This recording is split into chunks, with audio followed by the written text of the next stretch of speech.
Hey, everyone. This is Let Me See Your Transcript, your very favorite history teacher.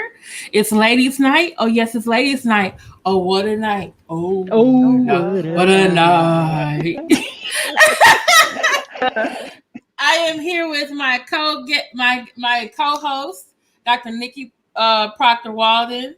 How are you doing? Jesus is weeping. Is he walking through the bushes too? Yes, and he might have to get over it, get up and go over to the bushes and weep. In my Okay. Iyanla Van Zant voice. Okay. How you doing, my other wonderful co-host? Miss, sometimes I get carried away. How Hey you girl, doing? how you doing? I'm good. Good, I'm good, good. good. You sounding good. Are y'all ready to talk about almost everything tonight? It's been a really interesting weekend. Yes, it has. Oops. Yes, it has. Okay, before we get into shout out to our friend. She said she was joining us. I just left her a message. Vita V. So Vita V, if you're hearing this, I emailed you the link. So whenever you're ready, come on up. Okay. So Yes, come on in the room. yes. Yeah, definitely looking forward to that. I hope Come she's on doing in the well. room. Yes, I hope so too. Okay, guys. Before we When get you ready, into girl. Yes. okay, yes, when you're ready. Before we get into the sector fuckery, we got to go over a couple of things that I've been seeing trending um over the weekend. Before we get into the roast of the FDMG Block Party, it seems that again the alpha men, I guess, and the Christians are upset again. Wait. Okay. Mm-hmm. Take that picture back down for just a second, because I love Uh-huh. this. So this is something I want us to try just to see how this works. A little bit of call and response. So Okay. we got some people in the chat, and I Okay, see I'm we sorry. got some competition tonight. So what I want to do is I'm gonna say welcome to the show and give their name, and I want y'all to say what's up, what's up. Okay. Okay. What's up? Okay. So What's let's up? What's try up? this. Okay. Okay. Welcome Okay. to the show, Miss Furlow Speaks. What's up? What's What's up? up? What's up? Come What's on up? now. What's We got to get it together, ladies. Welcome to the show in my own lane. What's up? What's up? Welcome to the what's up? show, What's Miss up? Sparkle. What's up? What's What's up? up? What's up? Welcome to the show. Who's this? Leonard Email Taylor. What's What's up? What's up? What's up? up? Welcome to the show, Vita V. What's up? What's What's up? What's up? up?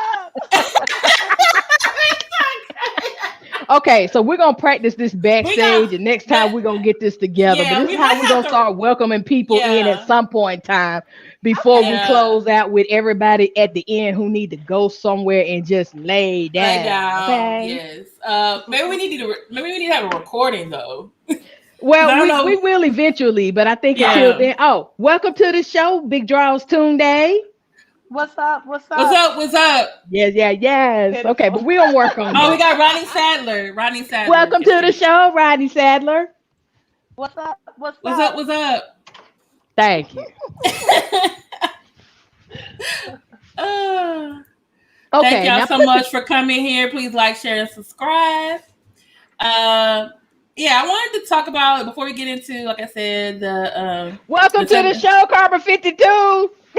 What's up? What's What's up? up? What's up? You know, I loves me some Carbon 52. Hey, coming to everybody. Okay, go ahead. I'm sorry. Let me behave. Go ahead. Okay, no problem. Okay. So it seems that maybe not the Christians so much, but they're probably thinking about it too. But it's some of the men. The men are in their feelings. They upset. Why Sorry, I'm trying to why are you on here twice? Which one are you? I'm sorry. Which What are one you? is? Which Hold one on one are second. you? Is this the real you? Did I hope I didn't kick out the wrong you? You are silly. Not kick out Okay, the all wrong. right, all right. So I wanted to talk about this. This is Russell Westbrook. He is a basketball player. Jeez. This is him at a. What are you doing? What? Something get carried away?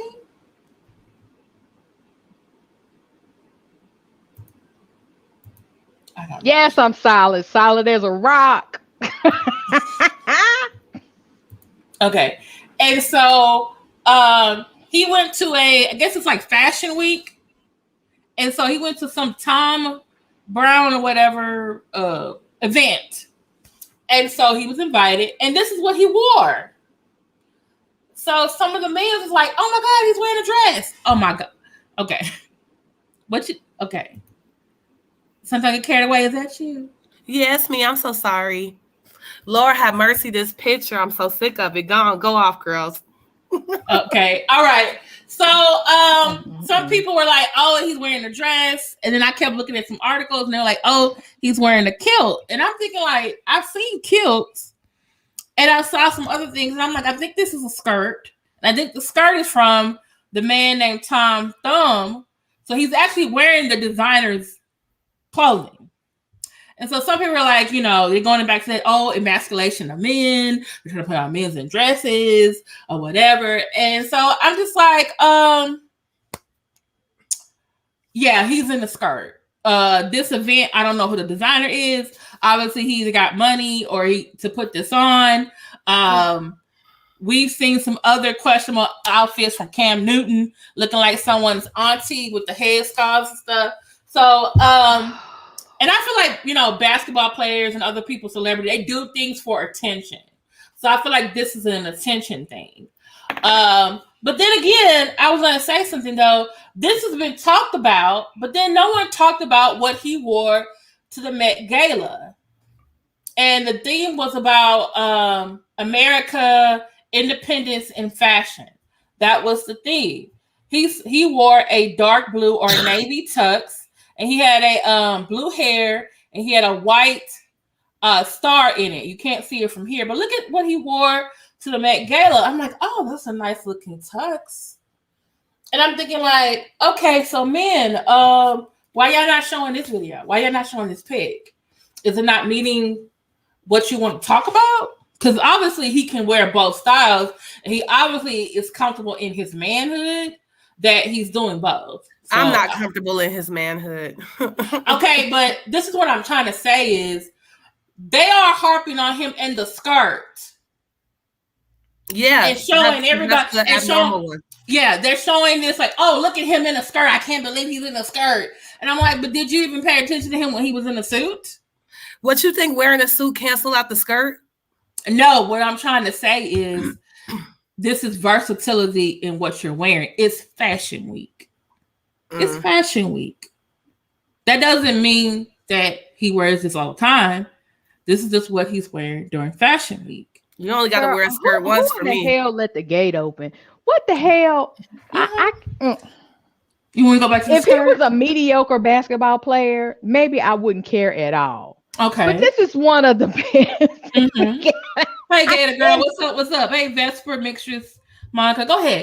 You got it. I cannot.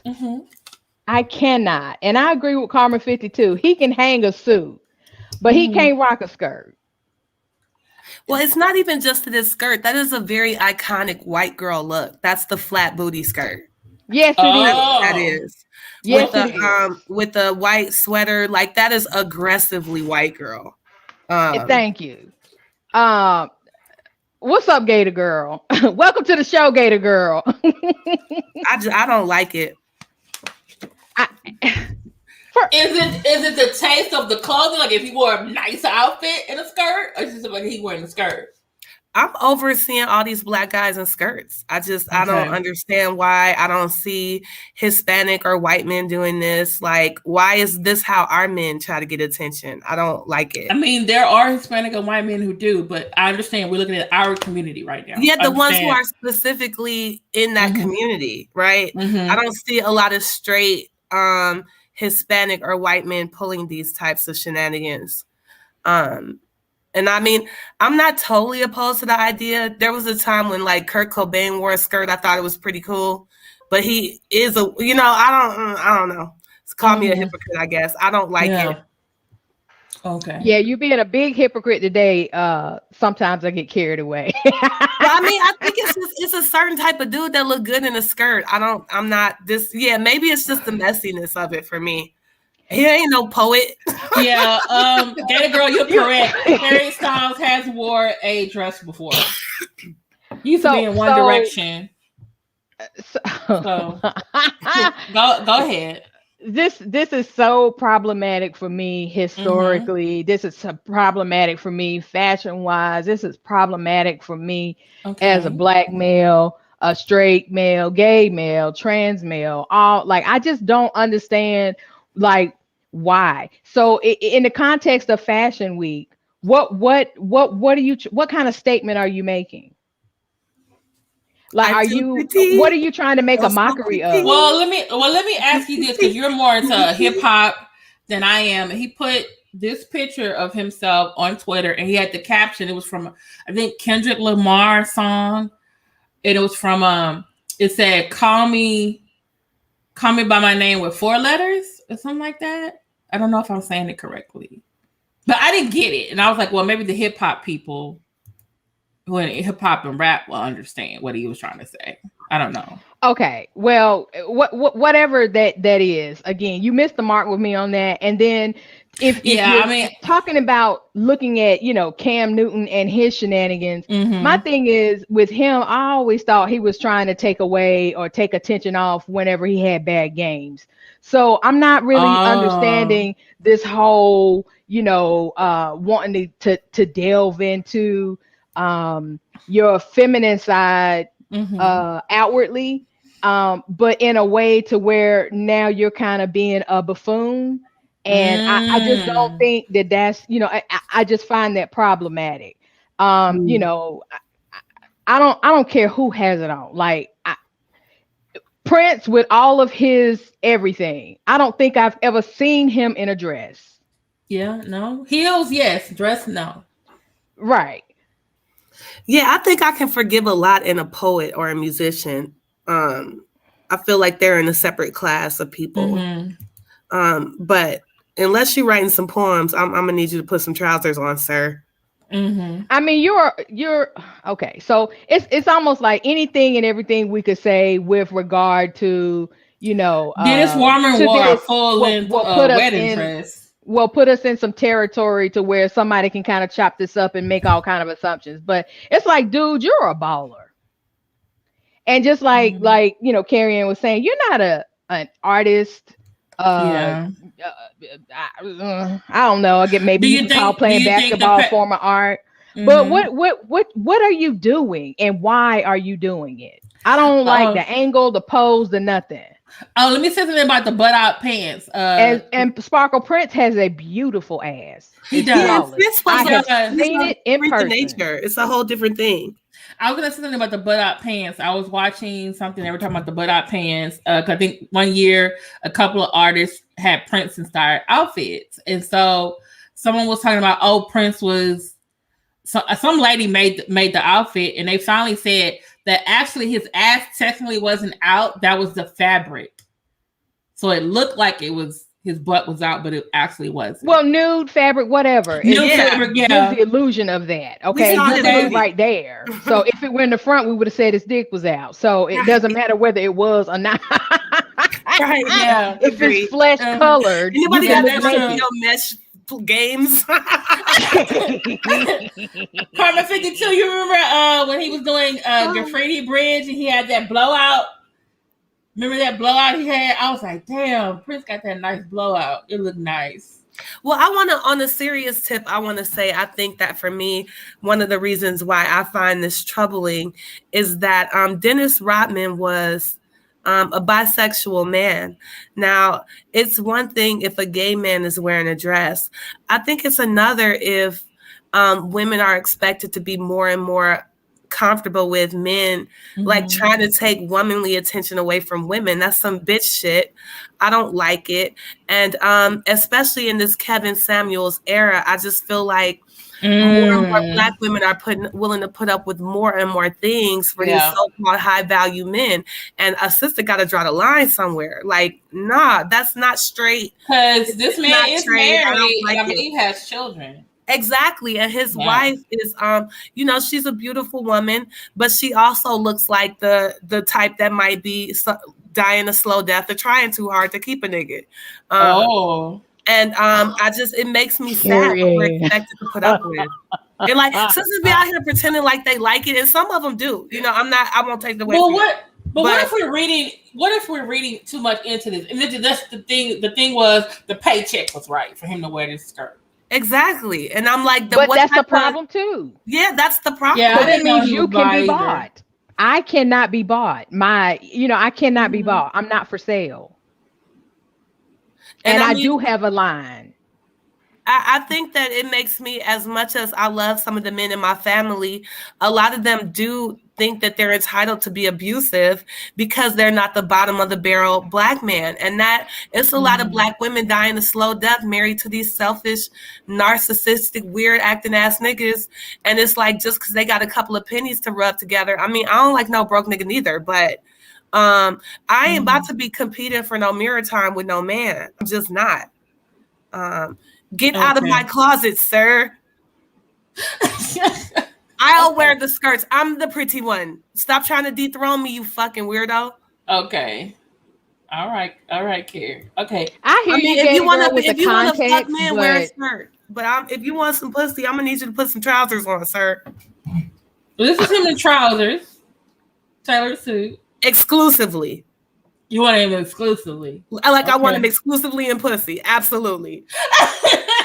and also, Miss Taylor, Leonard Taylor, I do understand that. I ain't mean to say miss.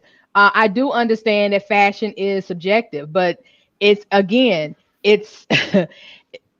it's almost like the thing that Dave Chappelle had with, I have a line I'm going to draw. I am not going to be that Black man. Although I'm a comedian and I can break all kind of rules and film, you can do all kind of characters. There's something that I'm just not going to do because of who I am at the core of my being. And I mean, am I wrong? So, are you shouting at us that fashion is subjective as we give our opinions? Like, isn't that the type of topics where opinions are relevant? Is the subjective ones? Or do I have a misunderstanding? Well, it's not all, and it's not in all caps. So I don't think he. Well, there's explanation points going on in Uggs and O's. So I'm just like, you understand that subjective means open to opinion, and that's what we're giving. Like, that's what you came here for, right? Okay, go ahead. So as I was saying before, Carrie pretty much and beautifully so eloquently with your elocution kind of girl, if you don't take that shit down while I'm talking. You got a lot of nerve. I feel you on that. I interrupted you talking, but I'm gonna say something in a minute. You both are gonna bust out laughing because I've been someone said that his photo looked like something and I just can't unsee it now. Go ahead. Oh my God. Let me go to the bushes and weep. Listen, first of all, again, it's about at some point in time, it's about integrity. It's about things that you do. And once you do it, you can't unsee it. You can't undo it. And just things that, again, this man is not hurting for money. This man is not struggling. What, like, why, what, how, what, why, and then why you? Because these designers, they invite stars to these events. Right, but you can invite me, but you're not going to tell me, that's like saying, okay, Nikki, we're going to invite you to this runway and we're talking about sexual organs and you're going to be the one walking around with a dick, for lips. Okay, well, what if the designer said, hey, these are the things in my collection, pick one of them to wear, and he picked a skirt? That's even more problematic for me. Okay, but I'm gonna leave it alone. I'm gonna leave it alone because I can definitely go down a very slippery slope, and I like slippery slopes, but I'm not gonna slide down. Yeah, and that's the thing is, we're all here talking about it. We're having an opinion about it. No, I understand, but I get heated with this because I just have different expectations for Russell Westbrook and what he means, to this basketball and to other people who want to grow up and be just like, I mean, it's almost like, again, my son couldn't come home and tell me if I asked him, well, why you have that on? because he can wear what he wants to wear, but he can't, justify it by saying, well, Russell Westbrook had it on, because I'm gonna tell him, well, you not him. And I don't understand why he did it. Yeah. I just don't. But didn't something that what's his name, which I don't always agree, Charles Barkley say, I'm not your child's role model. You should be. Parents are. So couldn't that? No, can't. I'm just saying. I'm giving the other argument. I say I believe in what Charles Barkley of all people believe. I'm just saying. Yeah, devil's advocate. You can't pick and choose. I mean, there's certain things in certain careers that you have where you're going to have influence over people. And sports is one. If nobody watches you, then you don't have a job. So I don't want to hear that. Yeah. Okay. Like, I don't want to hear that. I just don't like it. I mean, he could do what he wants to do, but men feel perfectly comfortable getting all over the internet and saying how they feel about our appearances. Absolutely. And so I'm just returning the favor. I would prefer you in some trousers, or if we both out here sleeping with men, that's fine. But I expect for a straight man to wear pants. But wait a minute. We got an interesting statement in there by Leonard. Culture is not to be sexualized. It's sexualized all the time. What? Culture is not to be sexualizalized. What? Then why do we tell? The purpose of culture is to further civilization. What? I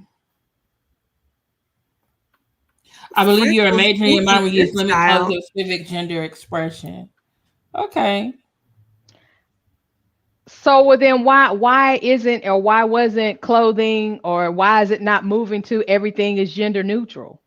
How could culture not be sexualized? I don't understand what that means. I mean, think about the fact that, TV shows, music, for the most part, is heteronormative, and we have no problem with that. We have no problem with our with sons having crushes on girls, or girls having crushes on guys. We have no problems. We may have problems with some of the songs our children sing, but we're definitely modeling for them in our culture, romance and sex. Almost every play, song, story, painting, book ever has been about sexual. I mean, what? This is the thing though. This gets to my next point about the Christians upset with Lil Nas X again. But wait a minute, I want to see what he means, because he says no what. So what do you mean? Yeah, no what does that mean? Because it's a hot topic, sexualized, what is? We're majoring in. We're commenting on a trending topic. I don't give a damn what Westbrook puts on, really. But if you're gonna put a picture on it and make a statement, then I'm gonna have a response to your statement. That's true. You're so right, Mrs. VSNC09. Oh, I got too much to go topless. I should never go topless. I'm just kidding. And then on Instagram, they're like, oh, you can't. I don't know if it was Instagram or Twitter or something they had, and they were like, oh, it was some. They were what do you call it? Censoring some women's clothing because their nipples were showing. But it was weird because it was like a breast cancer awareness. So people were like, wait a minute, this is breast cancer awareness. About researching, the nipple is showing, but everything else but the nipple is okay. But you can't show that on a woman, but on a man, we're fine. So yeah, I totally understand. Wait a minute, but that's what I'm saying. Are we just saying to hell with all gender norms? Is that what it's about? Are you asking me or are you asking Leonard? I'm asking Leonard because I don't know. I'm trying to follow your Mrs. VSON too. Like, what are you saying? Like, men and women should not have separate codes of conduct? I mean, if that's your position, that's fine, but I think that's an interesting position. So there should be no more cultural distinctions between men and women. Is that what you're arguing for? Like, men piss at urinals. Why can't women piss at urinals? I think maybe she's showing the double standard, maybe. But I mean, it's not a double standard if there's just different cultural expectations for men and women. But some people don't believe in gender anymore. So I'm just asking, like, how far are we going down this line to where men and women are essentially the same now? I just have problems with when people try to minimize or try to take language away from things or descriptions that make us who we are regarding our identity. I agree. And culture has never been gender neutral. Every culture that's ever existed has had different expectations for various genders. I mean, from the clothing to occupations to property inheritance. I don't even know how you could even say a sentence like culture is gender neutral. Gender expression is probably the most prevalent aspect of culture. Right, but check this out though, Carrie, and to further your argument with fashion. Why is it that when a woman, puts on the same shirt that a man does, hers is a blouse, but his is a button-down shirt? So we didn't make these rules.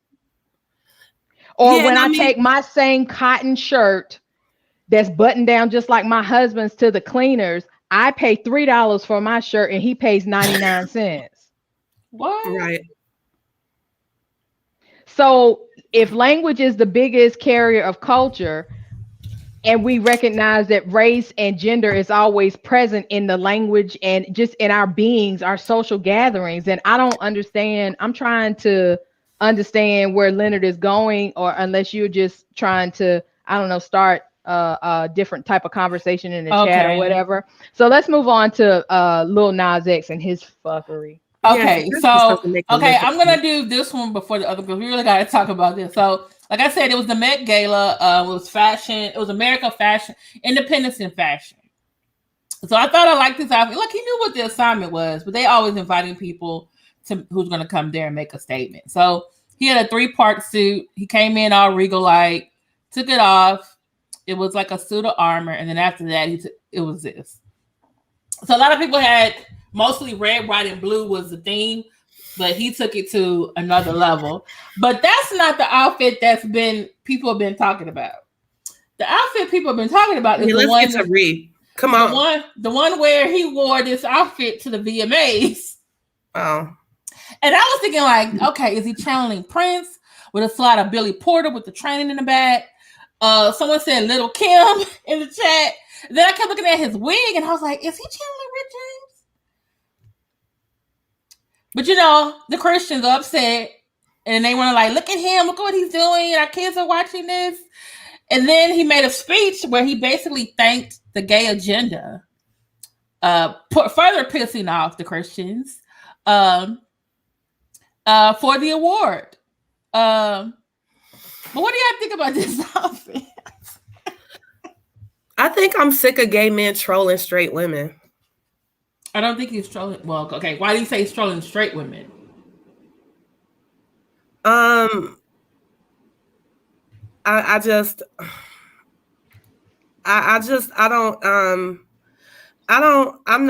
know. Because I can see Prince wearing this without the train. No, the hell you can't. No, No, that's not. Yeah, okay, I don't know. Can you let me finish what I'm about to say? I said I can see Prince wearing something like this, but without the train and his matching boots. Remember, Prince had everything tailored to him. So obviously he's shorter than Lil Nas X. I don't like it. I think it looks messy. I think he's a hot fucking mess. Okay, I can get that with Miss VS and CNI. But then a comedian, Shuler King, made a video, and now I can't unsee it. Every time now I see Lil Nas X, I see Randy Watson. That's what I was thinking about, sexual chocolate. Yeah. I see Randy Watson. I just Well, then why don't he do like what he did and just give it up? Like, I don't get it. Like I can't with Lil Nas X. I mean, I know that Boosie is not a favorite over here, but I feel like I want to fight him. Like if I seen it, I would. I mean, I'm like, come here, let me whoop your ass. Cause you being an asshole. Like, why are you an ass? I just feel like other races of women don't have to compete with their men for who's prettiest. Like, I don't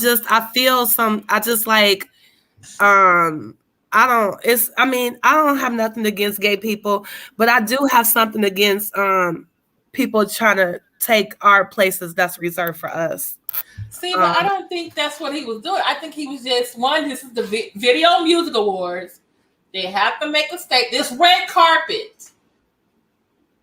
Red carpet. Why does that statement always have to be some mockery of femininity, though? But I don't. I think Black women cape so hard for everybody. We don't get the favor return. Like, I just don't see how we can. I think you're taking it too seriously, though. In this case, this is the VMAs. Everybody's wearing something weird. Yeah, he's an attention seeker, and he's good at it. He figured out what pushes people's buttons and still keeps his name in the news, whether you like it or not. Well, I'm over him. I mean, yeah. Oh, you say he's trolling Boosie? Probably. Boosie I would rather not have to talk about him every week. Okay. Yeah, I'm over it. Okay. Anything else? Yeah, I'm just gonna go over here to the bushes and weep.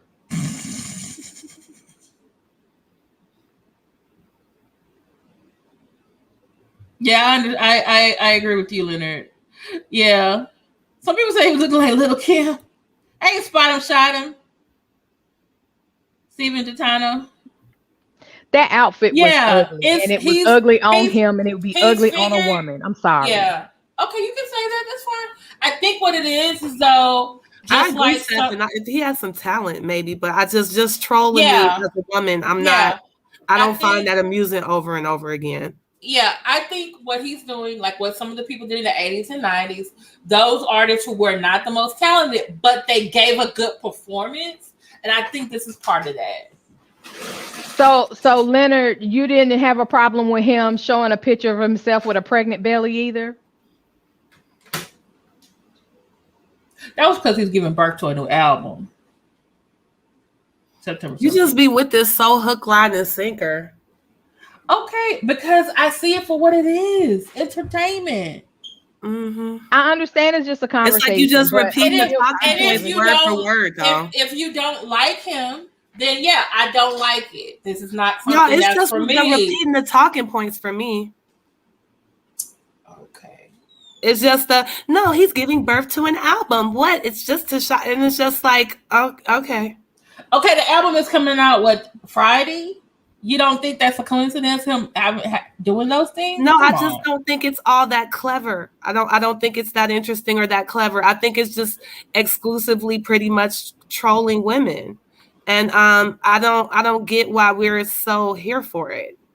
But I don't think he's trolling women. I think right here, what you have on the screen right here is a disrespectful homage to how a woman would dress. That's how I feel. So Lady Gaga and Nicki Minaj were walking around in very manly things, and dressed up with and walked around with an eggplant between their legs, and all this other kind of stuff. Is that what you're saying, Stephen?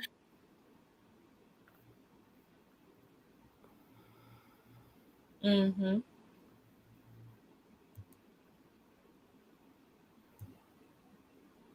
I mean, there were even some, and I don't know, well, I'll say members of the LGBTQIA community who also are content creators that looked at Lil Nas X and said, damn, you're not that gay. Like, why are you trying to act gay? Just be.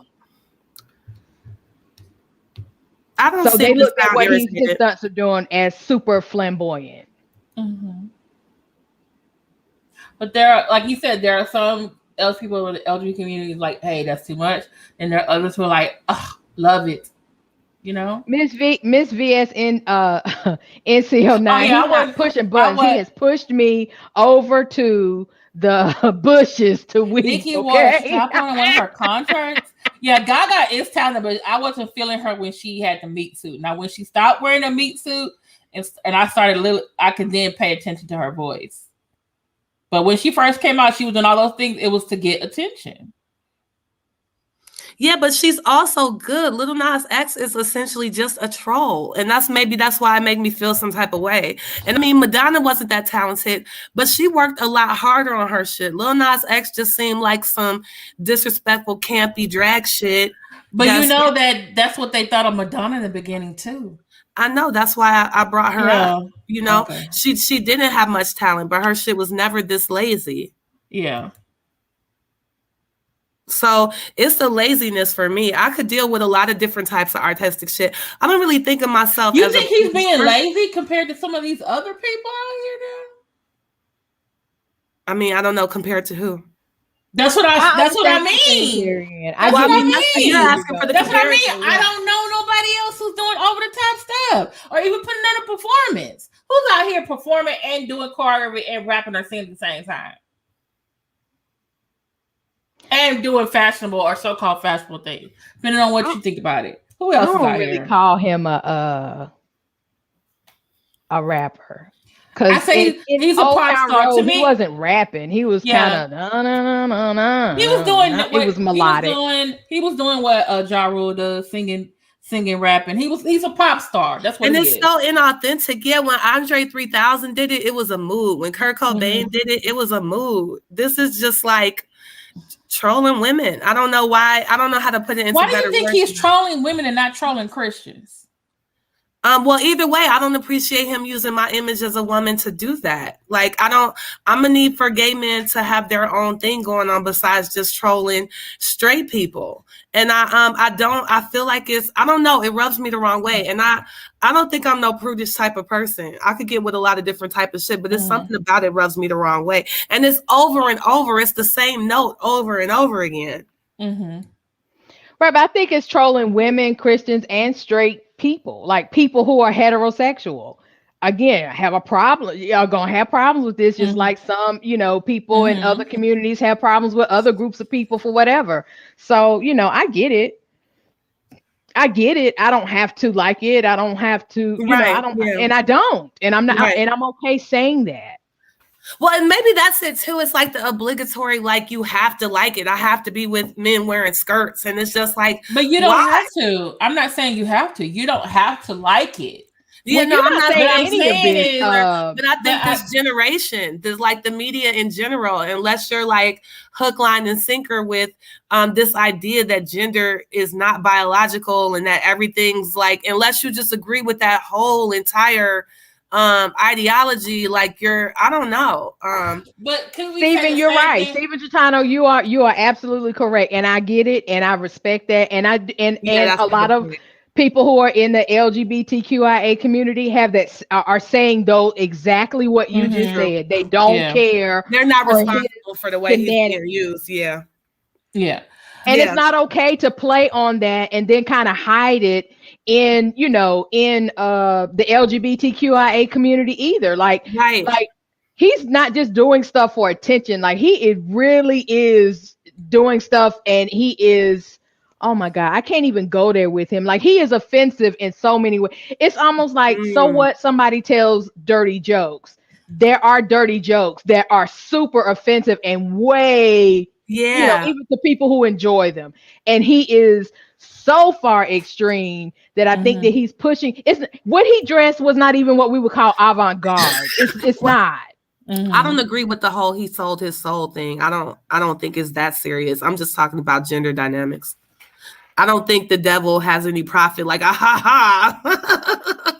Like to me, Prince is what I would call somebody who's avant-garde. I wouldn't in the way he dressed and a Renaissance man and all these other types. And it didn't feel like trolling. That nigga was just weird. No, authentically a weirdo. He was who he was.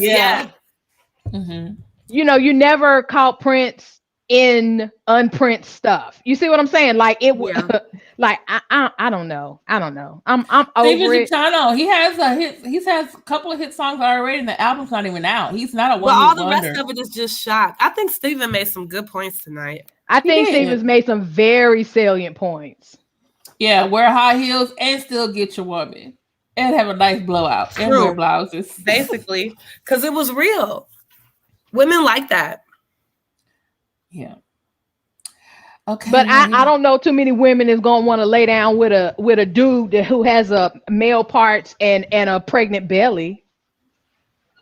Well, not he ain't pretending to be a straight man with a wife and kids. He's being real with it.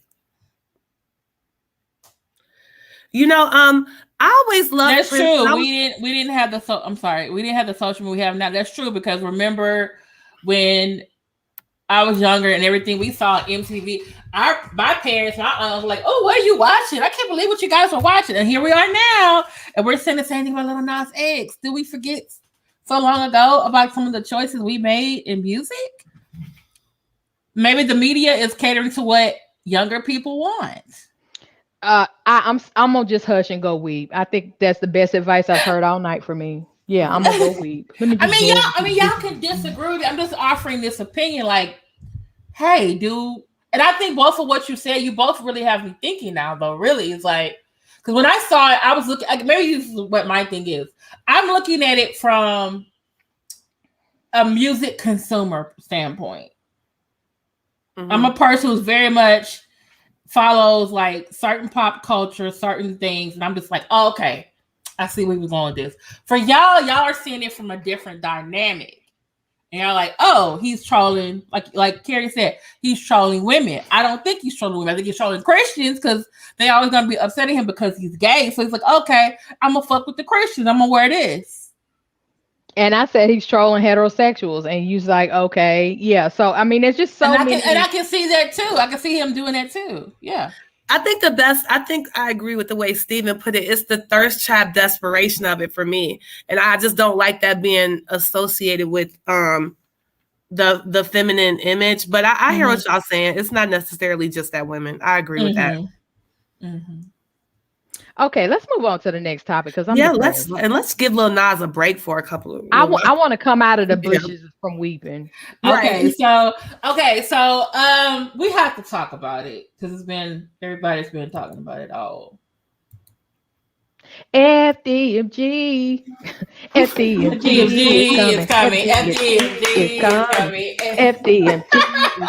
FDMG is coming. Hold on, where's my bond? Man, I bought a set at the toy store that I was gonna give to my grandson, and he didn't like it. So I was like, I'm gonna use this for the show and beat on it and say FDMG, and I left it in South Carolina. What's some more drums? Yeah, some little bongos so I can do FDMG. I have some little drums too, and I forgot to bring them out. Yeah, that'd be cute.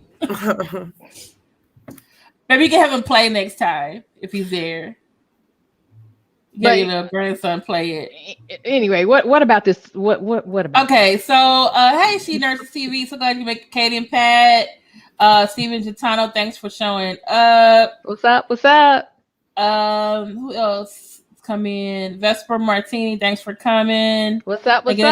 Thank you all. Please hit the like button and please share on all your social media platforms. Thank you so much for being here. Now, before we get into this, the wedding, honey. Get it, girl. You're right. The wedding, honey. It was the wedding for me. Go. No. Okay, hold on. Let me put this up before we start. Okay. Hi. The following commentary is protected by Section 107 of the Copyright Code, which allows for fair use for purposes of criticism, comment, news reporting, teaching, scholarship, and research. All the views expressed on this panel by Nikki Proctor-Walden or by Something Get Carried Away or their opinions and their thoughts are not necessarily a reflection of the Let Me See Your Transcript channel or Let Me See Your Transcript. However, their speech is protected by the First Amendment and is allowed within the YouTube guidelines. Oh, that was good. Say that again. Don't let me say it again. The First Amendment. So I have to say something. Okay. I know I wanted to do like the roast of the FDMG Block Party, but before we get there, I want to say this too. And this didn't get to happen like it should have. This past Saturday was the 20th anniversary of the attack by terrorists on the Pentagon, a plane that was headed to the White House but didn't get there, and the attack on the World Trade Center. It's the 20th anniversary. The grandchildren of those survivors are still living without their loved ones, and that everyone, for the most part, around the country was doing something in a way of honoring them or should have been honoring them. Some people attended events, some people had songs, some people got, there was different things, videos of people like me, teachers, around that up leading to the week was teaching their students about it. Because right now I'm teaching a generation of students who were not born They born after 2001. Okay. And I pray, or you can do good thoughts to those people who died in those attacks, including people that were Black. They were not all white. There were Black people who were victims of that attack too, and their children who are living without them. So I hope they have some type of peace living out their loved one. But I had a problem because Dr. Umar Johnson, as he wants to be called, chose to have a block party on that day and didn't even acknowledge that. And I certainly don't want that to be something that we do here. So I wanted to say, I acknowledge that 9/11 happened. It was a horrible event. I was a 7th grade Texas history teacher, first year teaching when this event happened. And I had to ask tough questions to 7th graders. Want to know, why were people attacking us? And for 20 years later, for a man who said he wants to open a school and have a family event, and you can't even say in your speech, hey, let's have a moment of silence for the victims of this event and how terrible that was, and the Black people who also were victims of that event, I have a problem. And I also have a problem with the people who came into Nappy Yankee's chat, shout out to Nappy Yankee, who did a live about his experience in a 9/11 attack. He was living in Harlem, in Manhattan, when this happened. And he was literally in his video explaining what happened. And people who support Umar Johnson came in his video to ask him about the FDMG Block Party. And I'm just thinking, like, Lord have mercy. So please, thoughts and prayers to the victims, families who were lost in that tragedy. Hopefully we'll learn from our lessons so that we don't have this tragedy happen again. Right now we have a lot of protections that we've had in place since then. Sometimes they're inconvenient, but for the sake of safety, I do understand. But I'm sorry, I just had to get out that little bitty part before we go into the roast of this event, because it was just, whew, Jesus. Wait, I need to add something to that little bitty part. Okay. And again, my thoughts, my ideas. Why is it that we have to remember everything but slavery? I remember it all. I'm just gonna drop the mic on that. Y'all don't have to comment on it or whatever. I agree with you. We have something for everything, and I'm sensitive to the plight of humanity, period. But why is it that we have stuff that says never forget everything, but as soon as you talk about slavery and the enslaved, oh, well, that was long ago. We're gonna take that out the school systems, or we just gonna go back to the 60s when slavery was a paragraph in the history books, etc. Right. I'm just going to throw that out there, and I am going to say that you can't tell me what I can and cannot forget. Right. But it is definitely problematic, and then they want us to forget it during the only month where it's okay and it's permissive to be Black. Now I'm Black 365, 24/7, inside and out. Okay, my thoughts, my ideas, my history, my knowledge base, all of that is Black, and I'm proud of that. Amen. Even when I use the word Black, unless I'm referring to a particular color like a crayon, it's capital B Black. Okay, because I'm giving it a person, place, or thing. It's not an adjective as in a color. Okay. So I cannot take it when people, as Karma says, we need to get over it. Well, how about you help me get over it in the same manner you helped everybody else get over their tragedies?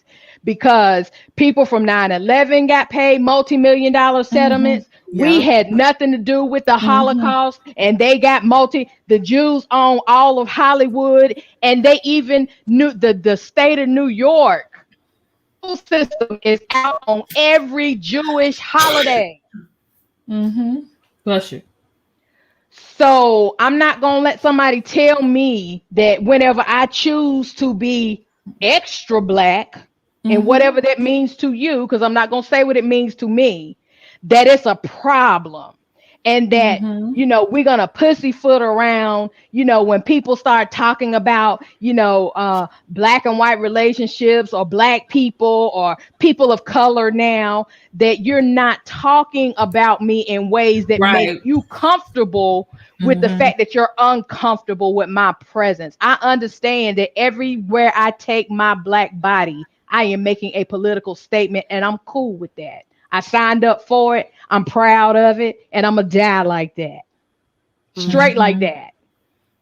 So I just wanted to put that in there because I think now I'm making a reputation for myself of having a very serious and heated moment. But hey, when the spirit moves me, I have to. So I came out of the bushes from weeping, and this is what I got. Yeah, right. Good. Thank you so much, and I actually agree. I totally 100% agree with you.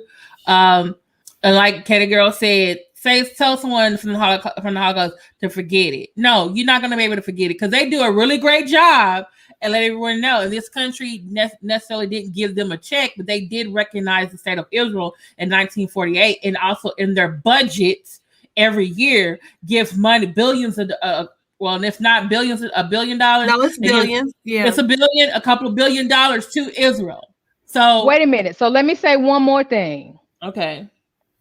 I could not even believe my black self, especially the blackest parts of my physical body. I could not believe it when Trump had the audacity to say, we're going to change Black History Month to African American Month. They would have to put me in prison before I let that happen. Yeah. I'm tired of people trying to take away from things that identify us not only in a particular period, but also our politics. I'm tired of it. Like, I'm tired of it. I'm tired of it. I'm over it. We send more than that. We send about $3.8 billion per year in foreign assistance to Israel.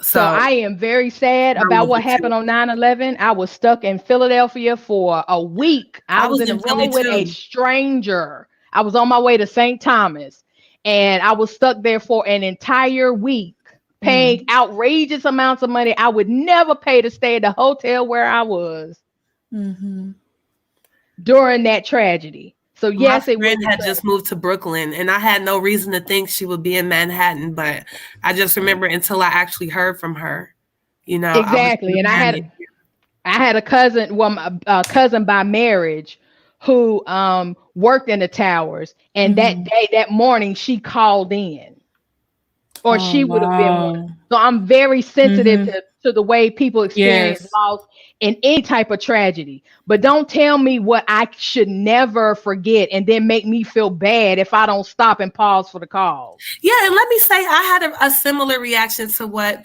this whole about like Umar Johnson should have said this and that. Umar Johnson is a grown ass man. Like, if he doesn't want to acknowledge I don't understand why we have to be writing his speeches for him. Like, it's just I think it's the person who keeps telling me, oh, I have 6 degrees, I should open a school, you talk yourself as this professional, and he always spits history. Today was the day of Jean Jacques Dessalines eating collard greens for the first time. Like, damn. He's obligated to acknowledge anything, any speech at any time. Like, but come on, the insensitivity of it. Come on. You don't have a celebratory event on one of the most horrific things that happened in this country. You had an event, the celebratory event. You don't think that's a little bit off? I think that a good number of his followers don't even believe in science or history. And if you got them to talk, and they be telling you it was an inside job, you know what I'm saying? And I think all this 9/11 flag waving. As a veteran, I think that you sitting around saying you remember this and that ain't nothing. Like, unless we're doing something about foreign national, our international policies that affect Afghanistan and Palestine and the Saudi Arabia, like all this waving a flag on September 11th is really a bunch of nothing. So as to whether or not he wants to give a speech addressing that is really very inconsequential, in my opinion. But I just think it's also, what's the word I'm looking for? I think insensitive was a good word. I don't disagree with that. Yeah, I'm just saying people don't have to be sensitive to the same thing you are. That's true, but if you're calling yourself a leader, you got to act like one. I'm just thinking the leader will understand. Well, there were a lot of black people who died during 9/11. Exactly. So if for nothing else, I think he could have at least acknowledged the significance of that date. So for him, in his mind, the significance of that date is the day he had a fake ass wedding with fake ass girls and fake ass, bridesmaid and all this maybe other y'all kind of expect stuff. more than me. Hear me out on this. If I suspect that like a lot of hoteps, Umar Johnson got a bunch of stupid ideas about September 11th, and I was just pleased that he didn't go off on some rant about some dumb shit. Like, if you don't have nothing good to say, just shut the fuck up and don't bring it up. And that's kind of what I felt like he was more doing, is at least not clowning. That's what. Hey, but he clowns everything else, like when Kobe Bryant died, and right. I was just glad we had another Kobe Bryant moment. That's all I'm saying. Lord. Easily been the goddamn NBA killed Kobe Bryant. It was the goddamn NBA. That's all I'm saying. At least he ain't do that. He just kept. Wait, one more time. It was the goddamn NBA. So. For Umar Johnson, just being quiet is a blessing. Because he was going to support the FDMG school. That's why they killed him. I was on my way to go pick up a check. That's right. You know it. You know I could have went there. He couldn't send that much money to my pal. The PayPal. I forgot. Thank you, Kate and Pat, for the super chat earlier. I did not forget. Thank you so much for supporting the channel. I appreciate it so much. Hey, Information Man Show, Karma 52, She Nurses TV. Thank you for coming in. Nappy Yankee. Humble King, what's up? Y'all listen, I was on the Information Man's chat the other day and he did speak to me. Now, I don't think he remembered that I was the one that called him out the Tuesday before, but he did speak. So I want to give you your props, brother. You kept your word. Hey, spot him, shot him. How are you doing? Hey, I didn't see my boo into the room. Hey, spot him. But anyway, I just wanted to say that. Now you were going into making a mockery of this $1,000 wedding with $5 dress and a $2 nigga. Like I can't. Okay, so let's talk about, before we get to the wedding part, that was just a couple of things. Did y'all watch any part of it when you were on KKC or Lenon? I didn't. I didn't watch any of it live. Okay, I saw the thumbnails and I thought that they were photoshopped. I was like, they so silly. No, those were actually for the event. Those were actually for the event. Okay, so I have a problem with. I wish I could find the thumbnail. But there was so this is tell you what goes on. Dr. J. Kelly was on KKC and he was like showing us everything that was going on. And Claudia Taylor, who's Umarian, was there. And she was selling like bucket hats, I guess. I don't know what. Something like that. Is it called a bucket hat? Looks like a fishing hat, I guess. I don't know nothing about that. Bucket hats. Okay, and so she asked him like, "Hey," he asked her like, "Hey, do you know who I am?" And she would just say, "Oh, you're just I'm surprised that you're here." So we think that she probably texted Umar, and Umar got his guards, a Garvey or whoever them people was, and whatever, to follow him 3 blocks. So funny. 3 blocks, and then he stops and says, "Hey, do y'all need me for something?" Oh no, we don't need you for anything. And then he kept asking him, and the woman kept responding, but the man didn't. And so after a while, he started following them to like the corner store.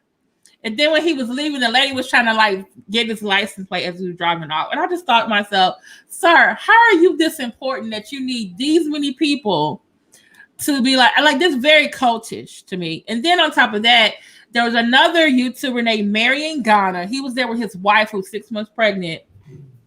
Umar Johnson and 3 other people rolled up on him and asked him, "Oh, they said that you were over here making videos, saying bad stuff about me on your videos."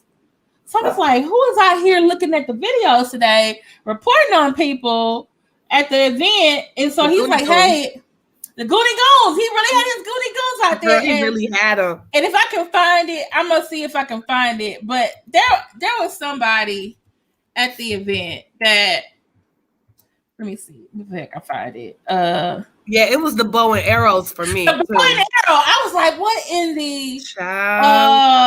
No, it was the Frederick Douglass Marcus Garvey funeral suit that he had on, because I know he went and stole it from Frederick Douglass's grave and put that shit on. No, that actually wasn't the one he normally wears. This was actually looked like a rented suit or something, and he just happened to that was It also looked like it was made out of paper, a different paper. Funeral suit. But I don't see how he could really get a good fitting suit because he got a sloppy body. Yeah. There's nothing you can do with a man that's got thighs like that. A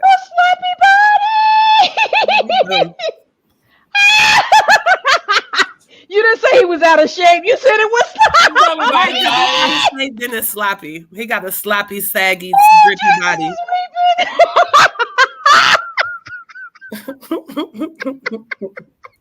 I'm trying to body. You know it's true.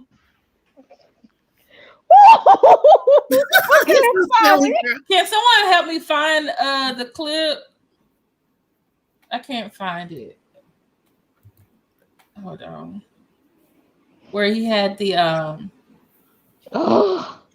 was trying to see the Black Amazon. I was like, did this woman show up with a bow and arrow? And they said there was a sniper on the roof too. And I was like, who's out here with snipers and stuff? They had to have pro-black sex to consummate that fake ass marriage. As a sloppy body male, I'm feeling some kind of way. No, we're not talking about somebody who got a dad body, because some dad bodies are sexy, but sloppy. Yeah, I don't know. You know, right? I'm saying it's difference. It's difference between overweight and sloppy. Thank you. Okay, I can't find it. I was trying to find the difference between well, I ain't gonna say that. Let me just shut up. And I swear, like I said, those thumbnails I saw from that wedding, I swear I thought somebody had went. That was real, girl. That came from. I know. I went back and watched it. I could not believe what I was seeing. I mean, let me see if I can. It was the red carpet for me. Oh, it was a red carpet. It was like having a fashion show for me. That red carpet was as thin as a hallway runner. It was thinner. It was like a tablecloth. That thing you run down your Thanksgiving table. That was the thinnest red carpet I ever seen in my life. Look, Big Draws Tunde, we are so fucking with your papa. Okay. Okay, I'm having a hard time finding the thing. Because that was some pure tea trash, and it is on video in perpetuity. That's just Although, you know, to be devil's advocate while she looks for this picture, right? To play devil's advocate, right? If Umar Johnson would have had an upscale looking wedding, those same channels would have been complaining on him wasting the people's money. So he did it out of Walmart, and they mad about that too. So it's like, pick one. Do you want him to spend the people's money on a dumbass wedding or no? No, he didn't pick it out of Walmart. That was straight from Five and Below or the Dollar Tree. Yeah, girl, it was the cheapest thing I ever seen in my life. I mean, did they just straight wrap a couple of napkins around a hoop or not? That's what it looked like. That's exactly what it looked like. Why even bother with the arc if you just gonna put a couple pieces of fabric around it? Why? I mean, really. Like I'm not even gonna go there. Were the plastic flowers too much?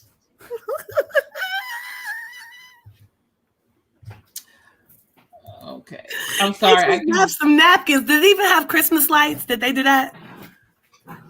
Did they have what? The little Christmas lights. You know, the little how they be like. You know, little sparkle lights. Or was no, it just what a about napkin? the kids with the bubbles and you didn't even get the big ones? You got the itty bitty ones where you had to blow like 20 million of them damn things in order for them to be safe. Girl, them kids look so confused. The kids. Look at the little shorty in his school uniform. Okay, She Nurse TV, if you can find it for me. I was looking for the KKC today. He did. He showed the when they rolled up on Marion Ghana, and there was a lady in a blue dress, cute blue dress, but she had a bow and arrow. Paper. Good one, Spot him. He used construction. They use old construction paper he found at FDMG.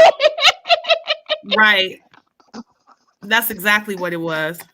Girl, I don't know what clip she looking for. I don't know. No, I'm looking for the clip, and I'm on this computer. What they make the flowers out of? We're not the ones that should have left the kids out of it. They should have left the kids out of it. Yes. Why did y'all have the? How you gonna tell me to leave the kids out of it? Tell that to them. Say, where are his kids? They not. His kids ain't coming down for no fake fuckery. I'm like, Dad, we don't even know you. I'm so glad his kids aren't publicly associated with this nonsense. Gator Girl got a clip in the chat for you. Okay. For who? Oh, okay. I thought you were talking about for me. Okay. Yeah, That's a damn shame they got their babies in there. It is. What would you tell your friends at school the next day you had been doing with your mama that weekend? Like, how would you like? Hey, girl, I was in a wedding. Wedding with who? Really? Your mama got married? Well, not really. Thank you. Cosplay. Big Draws Tunde said that it was supposed to be one of those brides was supposed to be him, Shim, it, her. I'm not sure what Big Draws Tunde is. But if you had on some pro black draws, maybe you could have made it down the aisle. Because they didn't have on no African nothing. So maybe their draws were pro black. I don't know. He's already showing favoritism to one of them. Like, ain't neither one of them like. It's so sad. I can't. The one woman on the right looks so professional. It's so sad to see her going out bad like this. The one on the left ain't bad looking, but the one on the right got that like I got a job look. I'm sorry, you talking about the one that's brown skin? Yeah. So like she has a job? Yeah. Yeah, she does. The hairstyle, the makeup, she look like she go to work every day. Yeah. So that's just like, oh, sisters better quit being so afraid of being alone now, taking the old scrap. Okay, hold on. Someone, this must be an Umar. Post a clip that he lied and told Umar he didn't make LL. He got scared and lied. Now, this is the thing, because Nappy Yankee mentioned it too. On Marion Ghana's channel, there's a video that says Umar Johnson should be a comedian. He's funnier than Kevin Hart and Dave Chappelle. And so I think someone saw that video and they stepped to him and said, "Oh, I heard you over here making bad videos about us." I think Marion Ghana, I'm just going to assume that he was talking about the video that he was making at the time, which was a live video showing everybody the event. He was saying positive things. He was not talking about. I saw that. It was funny. Yeah. Umar was like, "No, I ain't got time to look at it. I'm gonna just stand here." Yes, thank you. Yes, thank you. She Nurses TV. For some reason, my computer is not letting me. Gator Girl, that ain't the nappy he was talking about. He was talking about the snappy nappy dugout. Okay, as long as that's nappy. Okay. And you gotta have a nappy pro black dugout. When it comes to women they want to sleep with, nappy is a real loose term. It can mean anything. Oh, girl. I said it. Okay. My computer is acting up, so I'm not going to be able to show the clip, but I'm going to show the picture. So y'all can see this black, wonderful Amazon lady. Yeah, the little girl got sense, don't she? She Nurses TV. She was blowing her bubbles the whole time. Was ashamed. She was ashamed. Rodney said he's up listening now. Somebody talking about the snappy nappy dugout. Pro black dugout. Okay. Y'all can use that.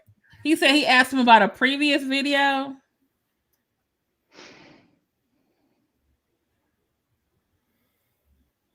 He asked about both, I think. The part I saw, he was asking about, you ain't done nothing in the past, so if we look, we ain't gonna see nothing in the past. You never said bad about me, right? So I think he asked about both.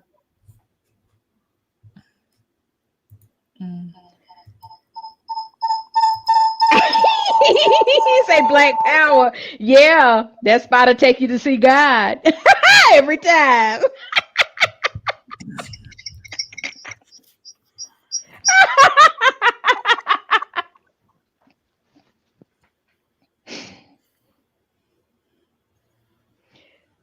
Tanya said she was I think a lot of people expect. Oh, go ahead. I'm sorry, Nikki. Oh, go no. Go ahead. I was just saying, I think a lot of people expected that. I didn't expect Tiffany. Like, I really feel like although Tiffany might go hard for him publicly, like I really believe that she would check him privately. Yeah. She just talked way too much shit not to be that kind of, chick. And if she's not about to share, right? Okay. I said it, HM. I could see him over in the back somewhere though. Like, Tiffany, that was just for show. You know it's you and me, girl. No, I'm just playing. Oh, girls. Okay. And she probably told him, I'm not gonna get on the plane and fly out here from California every fucking time you got something to do. That's right. I agree. That's right. Look, you done spent up the money, okay? Like, no, listen now, this don't make no more events this year. Yeah. Well, if Umar is a good con man, right? I'm still not convinced he is. Defrauded charlatans. If he's a good con man, he would never smash Tiffany if she already on the hook. You know what I'm saying? Mm-hmm. It's like him smashing her, they end up falling out a month later. So it's like it'd be better to just kind of keep her around and drop her hints that one day they're gonna be together. That's how a real a gold digger would do it. You know what he did, Gator Girl? You should have seen the look on that the way she cut her eyes at him. Was like, oh, nigga, I'm gonna get you. Mm-hmm. Was that her who he said that to? You look like you gained weight. Yeah, he's gained weight, and I saw. Yes, that was Tiffany. He got a lot of fucking nerve talking about somebody's weight. And on Tiffany's channel, she has a video of herself at FDMG the day of the block party saying, hey, y'all said it wouldn't happen. Yeah, I saw that. And she looked good. Yeah, she did. What up, defraud and charlatans? Hey, defraud and charlatans. Hey, HM. Do y'all see the picture on the screen now? I can't show the video. We see the picture of a lady in a blue dress. And so this is when he wrote up on marrying Ghana and his wife and asking him about making a video talking bad about him. And I'm thinking, like, lady, you got a bow and arrow. Her bows was cute though. Her arrows was cute. They had cute dress, I say. Right. I don't know. I probably would have had to do I don't know, double take on that. Because if she got a bow and arrow next to her. Look at the man next to her though. Right, but listen though, she got a bow and arrow. That means that she probably or she might have some sort of a record that would permit her from carrying a gun in public. So I don't know. I don't think I would have messed with her. If you can't carry a gun, you can't carry a bow and arrow. But my thing is, but a gun would definitely get you certain. I don't think there's a mandatory sentence for a bow and arrow. You don't think? Girl, I would be interested. I don't know. I don't give a damn. I mean, it's not really that much difference between a gun and a bow. It's still a projectile. Right, but you definitely can't have, a gun. No way. The arrows have suction cups in the end. Oh Lord! Now they didn't go that nature boy route and go get them bow and arrows that are, for 5 to 8 year olds. Right. Because I'm like, a real bow and arrow is an extremely deadly weapon. That's not. I mean, a real talk. If it was gonna be some apocalypse shit, that would be a good skill to have. Yes, that's what my grandson said about the zombie apocalypse. So he has 3 bow and arrows.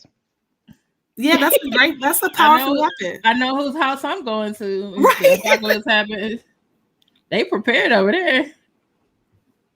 Yes, we are. We have bags in every corner. My grandson is making sure that we are prepared for the zombie apocalypse. Oh, the sheriffs, you not right. Somehow she left her.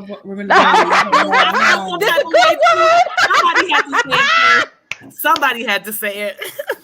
Woo!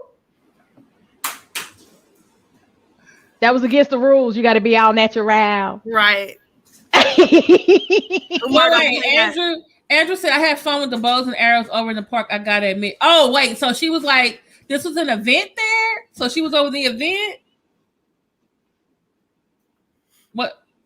They look like decorative arrows to me. I'm trying to find the clip. Unfortunately, I'm using my work computer. I did archery. My other computer, I need to get it fixed, and my work computer is on restricted mode, so it's not letting me show the video. So you are so wrong for that. Oh, you said on motherland titties. They might be COVID titties, okay? Oh, she got her mask on. Oh.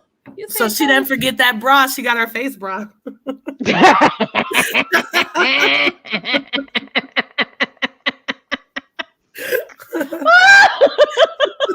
ain't right, y'all. Women, how did? Oh Lord. Because the dude beside her got some COVID titties, and Omar got a set of COVID titties. And, but why is the man next to her looking like he doesn't know that she had a bow and arrow? I thought he was looking at her titties. He's looking at the bow and arrow. He's looking at the bow and arrow like, where did she get this bow and arrow? I should never talk to her crazy. On chilly days, my titties do look like bow and arrows.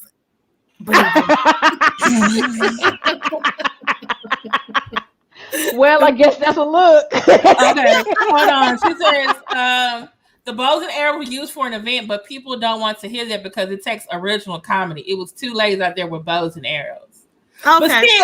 But still, she rode up there with the other men, rolling up on being some type of looking like, some henchmen, guards and stuff, because this man was there with his wife, and they're like, "Oh, you were making videos about me." Like, how juvenile does that sound, though? Oh, wait a minute. What the hell are you saying about my comedy? All my comedy is original. Ooh, Andrew. Okay, but let me see a transcript. Tell the truth, right? If you threw a block party and you caught somebody on live talking shit about you while they walked around your block party. No. This is what I would do. This is the kind of person I am. I would go over by myself and I would introduce them and say, "Hey, I'm glad you were able to make it." But I'm still gonna have my people watch their ass. But I just not gonna roll up there on them with 3 other people. Like I'm gonna do something to them.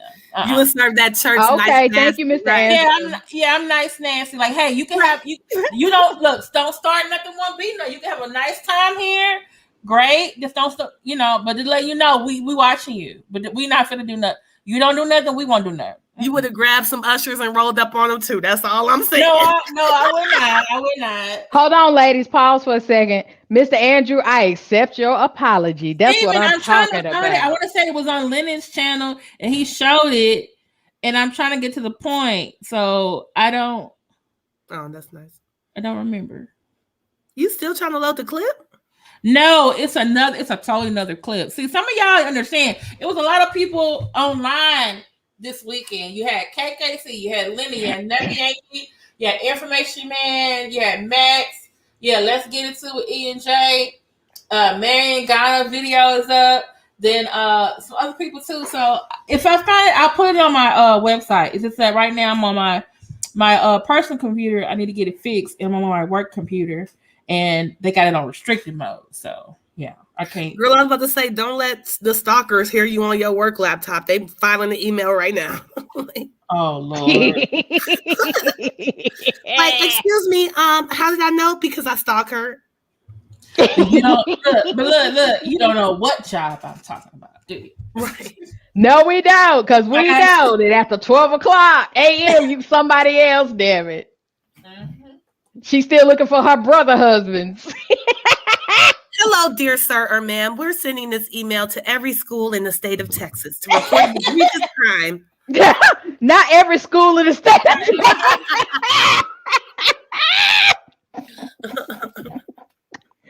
every school in the state of Texas. for showing up because you seem to know a lot. Do you know what happened with the baby? Because I want to know if the baby is safe. Who, Baby D? No, there was. No, they're at the event while he was giving a speech. They came up to him and said, "Hey, someone left the baby, or the baby is missing. We don't know what the parents are." But where's Baby D? I don't know what Baby D is.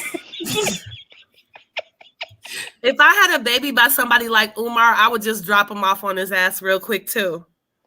Girl, I would just roll up and be like, "Go to daddy's." Do like she like what's the name did in damn, what's love got to do with she took Ike and Tina them kids? Hell yeah. And left them. Okay, but that's funny.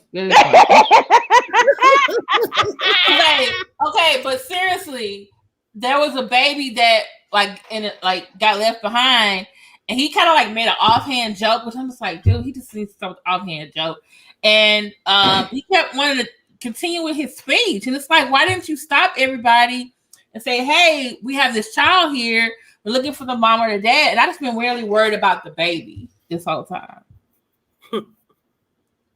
So Andrew, you said it was one of the vendors. Hey, Slander Boo. Ronnie said to me, what am I gonna do with 2 more kids? That's exactly what he said. He saw that baby at the corner of his eye, was just like, just keep talking. Maybe they'll wander away and shit. Okay, they found the parent. One of the vendors who left to bring her stuff to the car that was parked far away. The parent left the child with another adult, and the child walked off.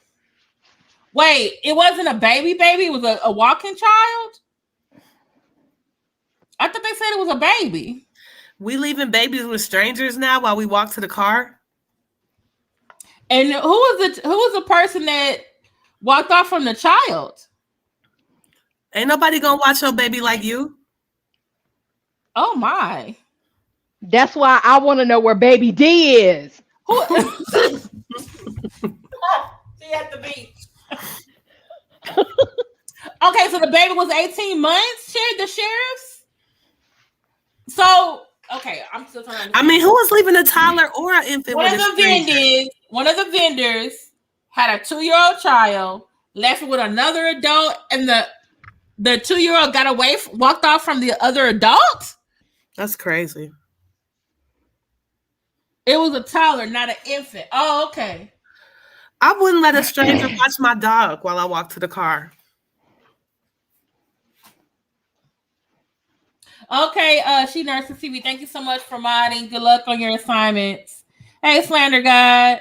The person who should have a child with, they all came up together. Oh, okay. This was a friend of the family. Wait a minute, She Nurse. You got to wait till I finish weeping in the bushes, girl. I'm just assuming it was a stranger. Their fraud Charlotte to stop. It was a Pan-African baby. No, when it was a pro-black baby, okay? Like, quit it. Oh, you wrong for that defrauded Charlotte. Pan-African baby. So let me ask you this.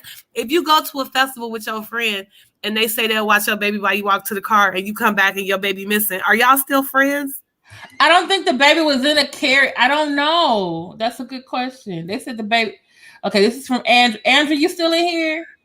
So, hold on a second. Let me address Slander God. Slander God, boo, I'm solid. Like I always say, I'm solid. Thanks for asking how I'm doing. How you doing? Yeah. Well, I'm just glad the baby. If I believe this to be true, I'm glad the baby is back with their parent. But I was really scared. That was the only thing I was worried about the whole time. I was like, me too, because festivals be bringing out pedophiles. That's a really dangerous place. Yes, that's a place where people specifically go to prey on children. Yes. So I mean, if you lost my baby in a festival, it's a problem. My imaginary baby can't be out here at risk. You just watched the clip, Steven? Yeah, he really was disrespectful to her. I had no idea Tunde, you know that Umar exaggerates everything. He's got 2 buildings and he said it's a school. Now we know it's not a school if you don't have any children enrolled. He's also asking everybody to send resumes and all this other kind of stuff. And I have never seen him with a fucking file cabinet or a computer for that matter. A folder, shit. Has something to write with. Right. As he goes and signs the bitches. I gotta go sign the bitches. But then guess what? This is what he said though when they told him like, hey, there's a child missing, and he said, oh, there's a child missing, everyone. And then he makes a joke saying, oh, they probably went off to do drugs. What? Yes. He's so disrespectful. I told you he's disrespectful. Wait a minute. Who said that? With you. He said that. Who, Umar? Yeah, he was up there making a speech, and they told him like, "Oh, hey, he's probably just saying what he wanted to do." Like when he said sign the bitches. Oh, basically. Yeah, right. Like when he slipped and said sign the bitches. Yeah, that's what he meant. He wanted to sign the bitches. I don't know if I believe that Umar Johnson does. Okay, Andrew's telling us some. Okay, what? Y'all missed that. Yeah, that's good. Hold on, Rodney Sadler. Did you catch that? Since he always catch my dirty jokes. Yeah, he had someone with an AR-15 on the roof. Like, sir, who's trying to assassinate you? You upset with people who've been on YouTube and the camera? You do that for YouTubians? People with cameras and phones? You thought we were that dangerous? Well, I mean, people around here be threatening to fight, so. Well, they do have BB guns that look like AR-15s and everything else. So do they? Yes. Oh yeah, that sounds really dangerous. See, even Andrew said he said the parents were probably smoking weed and getting high. That's what he said. Damn. As a joke. Supposedly it's a joke, right, Andrew? How is that a joke? Damn. Okay, Andrew said he kept the baby on the stage, and the baby stayed there until the parent came back. Was he there with the baby? Until the parent came back? Andrew? I was pleased no fights or anything broke out. Me too, because everybody in the chat was like, when Dr. Kelly was getting followed, everyone was like, abort mission. Look, I'll just be glad when somebody tells me where Baby D is. At the beach. I saw Baby D over on Photon channel cussing out Oracle or something. It was pretty funny. Mm-hmm. I don't know who that is. I guess Baby D is. It looks like Baby D is Shakim Ra's mod, right? A supporter. Oh, is she? Yeah, I don't know. Because I saw her from Photon. He had put a clip from I think it was Shakim's channel, and yeah, I'm just Baby D was facetious. I know that's not Kim Sector history was so thick and juicy. I know you ain't seen it yet, but ooh, Lord. What else? Look, I was just being facetious because you remember Photon kept asking Propane that, but where's Baby D? I just want to know. I'm like, well, damn, is Baby D in his back pocket or some goddamn way? He's always asking about what somebody is. And I'm just like, dude, are you hearing voices? Or are you just doing this for a fake? Are you in character? Because you really concerned me. Today he was asking about YM. Talking about YM. Who's YM? Is YMAS? Is YM this? I'm like, who is? I just want to know how many neurons are operating when he runs his show. That's all I want to know. Yeah, I went back to not being able to really follow him. I don't be knowing what the fuck he's talking about. He be saying one thing and then another. I'm like, which one is it? What the hell he be talking about, man? He said it's photo related to We Unlock. Y'all ain't yes, right. They're brothers and their parents are first cousins.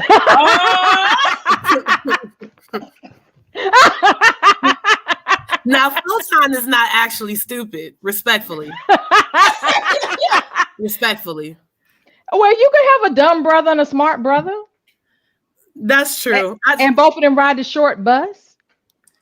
That's actually a good question, Ms. VSN. How they know it was a parent that Tyler can't verbalize? I was thinking that too, but I didn't want to be such a fucking pest. I be thinking everybody else. I don't trust nobody.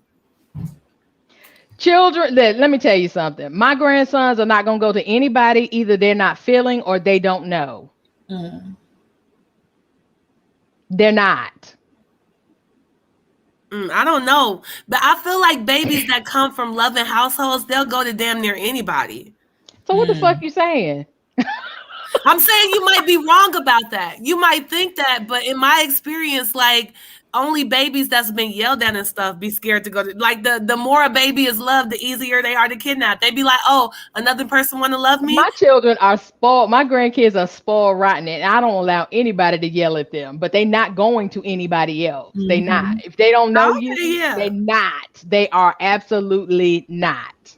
I don't yell at kids and grown folks. Well, it's exceptions, yeah, but I mean, I know, like, I've heard. I know what you're saying, though. Yeah, you know what I'm saying, yeah. Like, I know exactly what you're saying. Grocery store yell at their babies for walking up to people, and I'm like, girl, you just know that they come from a loving home. They don't know no better. They just think everybody a good person. They don't know, you know. Right, like, but that my grandchildren will speak to anybody, but they're not gonna go with you. Yeah. Wait, hold on. I was wondering if Umar Johnson Day was going to show up. His brothers did, though. His brother showed up? No, Dr. Kelly said his dad did show up. He talked to what's his name? Jamal Johnson. Hey, Josephine, what's up? Hey, Josephine. I was wondering. Hey. Wait, how many brothers does Andrew? How many brothers does he have? How many showed up? Don't he have a bunch of siblings? I thought his dad had a whole bunch of kids. Yeah, with that woman he left his mama for. Yeah. Nappy Yankee, the doors of the trap house are always open. It's just not a school. It's even better when you have insurance for every person shot. The trap is always jumping. Trying to shoot in the segment. The trap is always jumping. Damn, Nikki Yankee, why you gotta say that about it? And it says about We Unlock. Why is he over there in Isaac and Tony chat? And I feel like, dude, seriously? I heard he was still simping. Yes. And then he says, well, I don't know what they mean by simping. I like talking to women. I don't know why would I want you over there talking to men. And I'm just like, dude. It's a difference between talking and being thirsty all the damn time. Exactly. He was thirsty in there. I'm like, this dude ain't learned nothing. And we were trying to tell him, like, we kept telling Isaac Tony, like, how Isaac Tony, he's married. Just letting you know. Niggas be picking and choosing when they marry men. Mm-hmm. But like, he should always choose marriage, okay? Because that means that somebody wanted him. He did. When she asked, she's like, "Oh, We Unlocked." They say in the chat, "You're married. Are you married?" He's like, "Yes, I'm married," and that's all he said. Right, but I'm saying it benefits him to always be married, okay? Because I'm still wondering, like, how? Right. Right. Like, how much is that slow check hidden? Like, I need to see the check. Andrew Bartel. Wait, Andrew Bartel, are you repeating what We Unlocked said? I think that's what We Unlocked said. I'm trying to remember. Who's he at? Who he talk about? Son of God, he might get that, but it just ain't from a female, okay? Ooh. Biological. Wasn't there somebody around here looking at a cat's genitals? Oh, that's small guy. A cat, yeah. Somebody said something about looking at a cat's balls. I was like, you can see a cat's balls? I don't think Okay, I ain't never went looking for that. Yeah, so maybe I don't know. I wouldn't think you could though. I ain't never seen no. Yeah, I don't know. Like, ain't it hard to tell what gender a cat is? Ain't you got to pick them up? And that's what I thought. Like, I was like, damn. Yeah. I'm wondering, like, have I ever seen a cat's balls? Yeah, now that you mention it, is that a thing? See? Right, I had never really thought about it till just now. Again, like, people don't be catching my, you know what I'm saying? You're right. I be having to try to catch up. Facts. I won't talk about you to people. I'm talking about the other people. Well, you know, I only got a pretend PhD, so. But listen, it's official in 42 of the 48 states and in one of the disconnected states. Yeah, can we just go in on the pretend wedding of it all? That's why I got the picture up here. That's why I got the picture of it. The little dance they did where he was just jostling them back and forth. They couldn't even get a dance. That nigga was jostling them. But remember, he said before that he always makes his claim that, oh, it's the white enemy. That's why I don't got no rhythm. I think he just got bad feet or he got. No, it's the I can't fucking me. That's why he can't dance. Right. That's what I was wondering. Did he go home and smash those women? I don't know. Like, how disappointing was the night for them exactly? Girl, they already knew what it was. Again, y'all know if a dude can't dance, he ain't working with nothing else. Well, I can't dance, and for women, that I said a dude. I was about to say for women, that ain't. I said a dude. You did. Let the record show we use different muscle groups. Thank you. That's true. They were not because he said, on his lives and when he was on Facebook and Instagram, he kept saying, we're gonna have this, we're gonna have that, and he's like, oh yeah, we're gonna have a fashion show, and I'm gonna get married in the fashion show. And then on the next slide, someone asked him like, oh, you're really getting married? Where are you registered at? And he's like, oh, it's not a real marriage, it's part of the fashion show.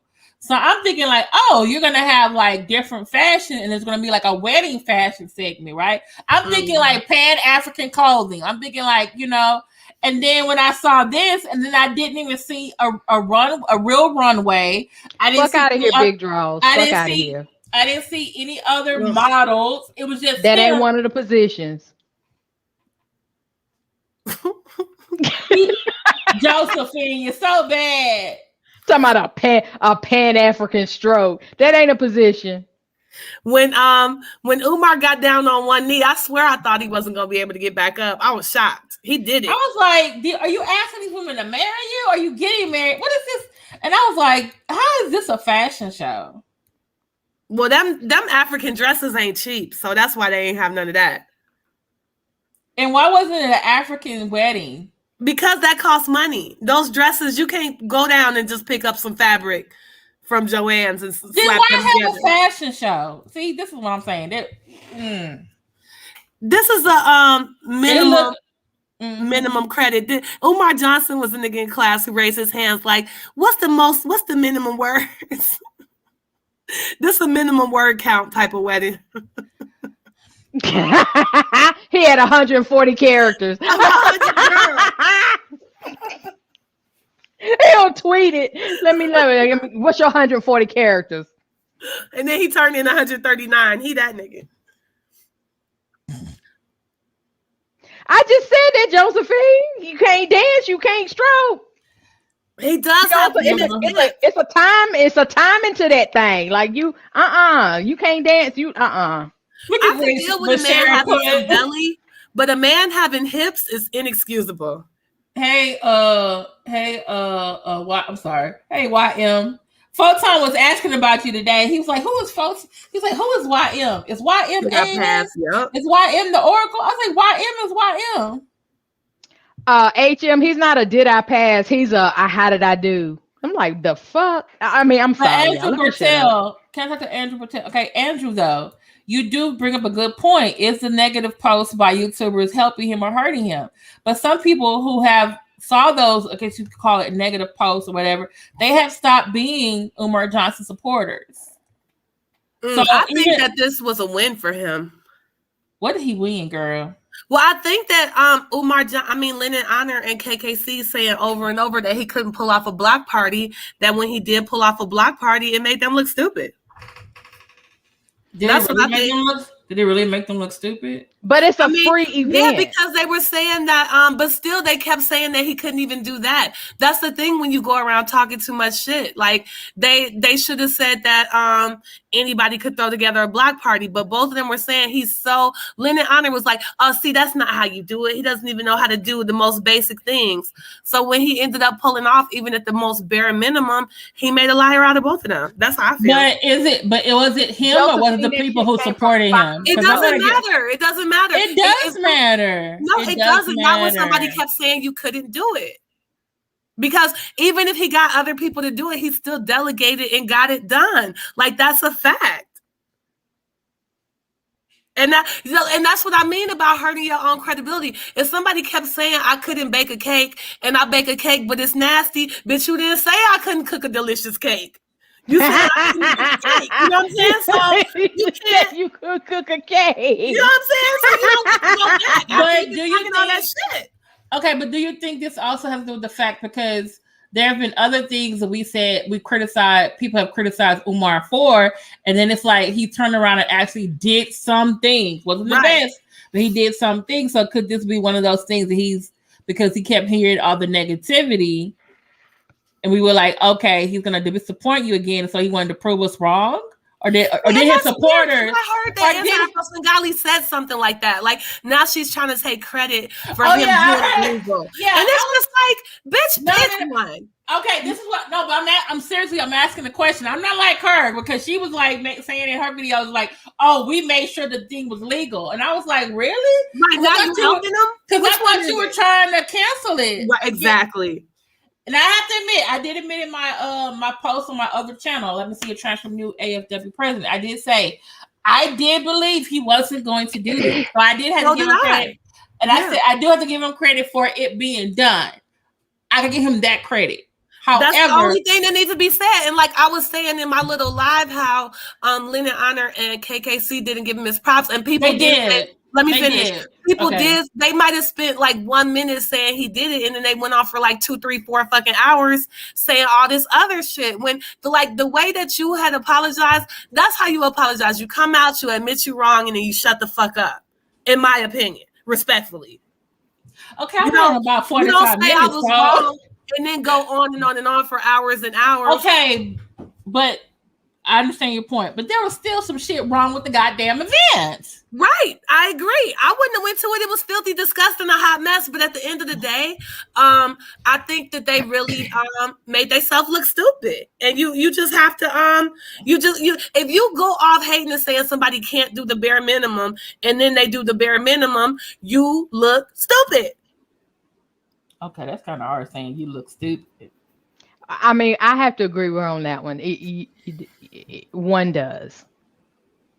I'm not saying they stupid altogether, but on this one right here, you took a huge L. So, and they make all that. Just carry it.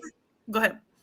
No, I'm saying just carry it. Right, just carry it. Don't nobody want to hear 3, 4 more hours of you crying about why it doesn't matter. You was wrong. You was wrong. You disrespected this man to the fact where he couldn't even do something that simple, so that when he did it, you look dumb. And now all this other shit you be saying about him with no evidence that he's on drugs, that he lives in the school and this and that. Now people there's proof.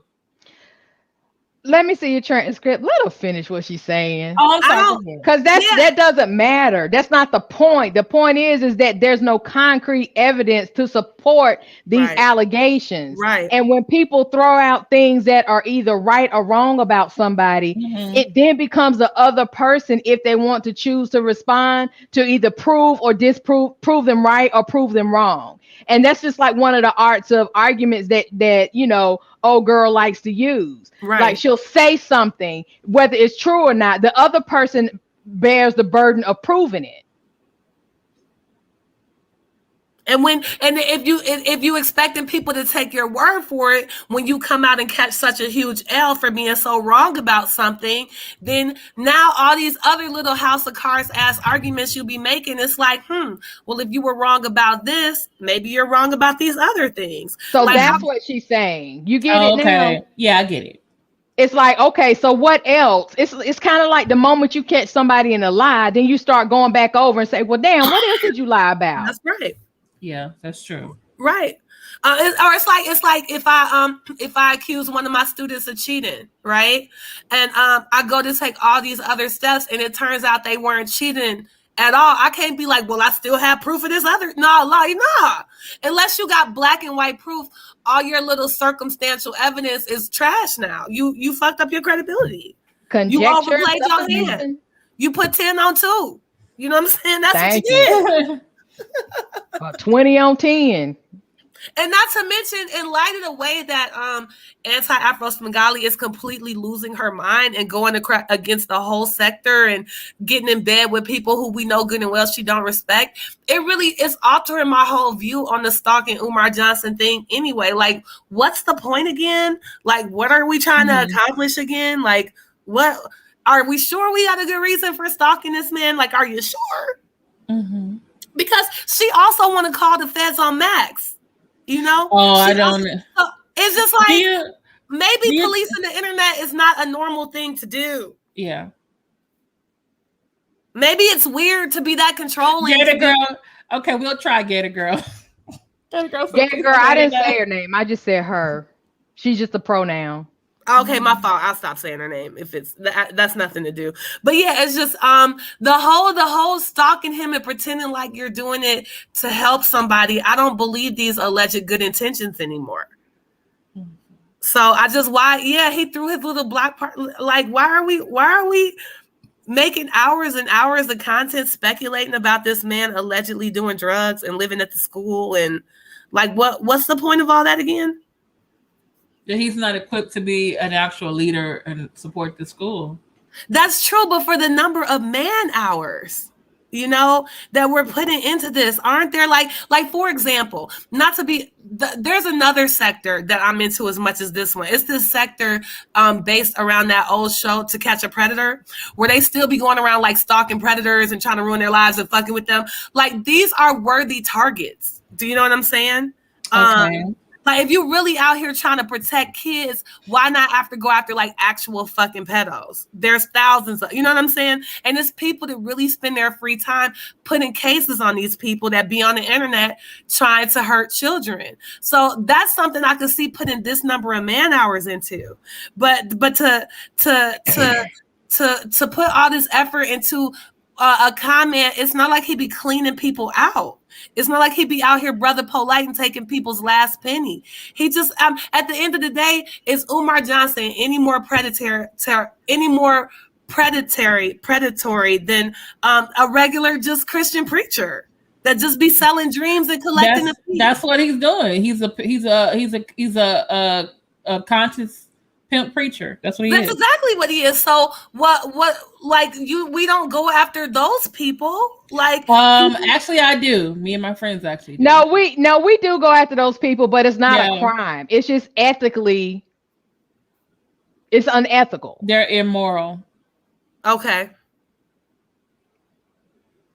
And my thing you're taking a little pinch here, a little pinch there. As an atheist, I think all the preachers are con artists, unless they're doing something especially egregious. If those little old church ladies want to go in there and get these con men their money for a good show, like what? Why is that something that I should be so concerned about? Okay, but Conscious Criminal's grandmother used to give money to Umar Johnson, so we should allow him to take other people's grandmother's money too. But it's people whose grandmothers spend all their money on the Home Shopping Network. And scratch off cards. Some people's grandmothers can't wait to give their money away. If it wasn't Umar Johnson, it might have been the Home Shopping Network. It might have been the casino. Like, I mean, that's their family problem. But am I out here like kicking granny's wallets out their hands for how they want to spend their money? Do you see what I'm saying? Right, but some people do feel that it is their duty and obligation to serve the community by putting information out there to let them know this is his history and this is his path. However, I understand your point. It's like sometimes it's like beating a dead horse. Yeah, for somebody who, and I like for a certain time, they were trying so hard to convince people that Umar was going to kill people. He was going to take them to Africa. He was going to do all he really doing is his same book scam. Like this escalation that they keep saying is right around the corner. I just haven't seen him doing anything that warrants this level of activity. I mean, I'm here for the fuckery, and if we're agreeing, it's just fun. But the whole like he didn't say this at a speech that makes him a bad leader. Like, I mean, dude, it's okay, but let's be honest. I'm the one that said that, right? And I do believe he makes him a bad leader. Right, but I'm saying like there's so many bad leaders. Why does this one bad leader warrant this? Like, and the way that we know that crazy old lady is just like I'm not really convinced anymore that this is motivated by anything other than a petty vendetta, because what he's doing does not. It's just like what. Again, you had said that somebody else's response to something was disproportionate, and it's like, doesn't this seem like a disproportionate response? Well, I see. Well, okay. So if I can just add my 2 cents in, because I did get paid, so I do have 2 cents to spare. Some people get 2 cents when they need their own 2 cents, but I'm not in that shape, not today.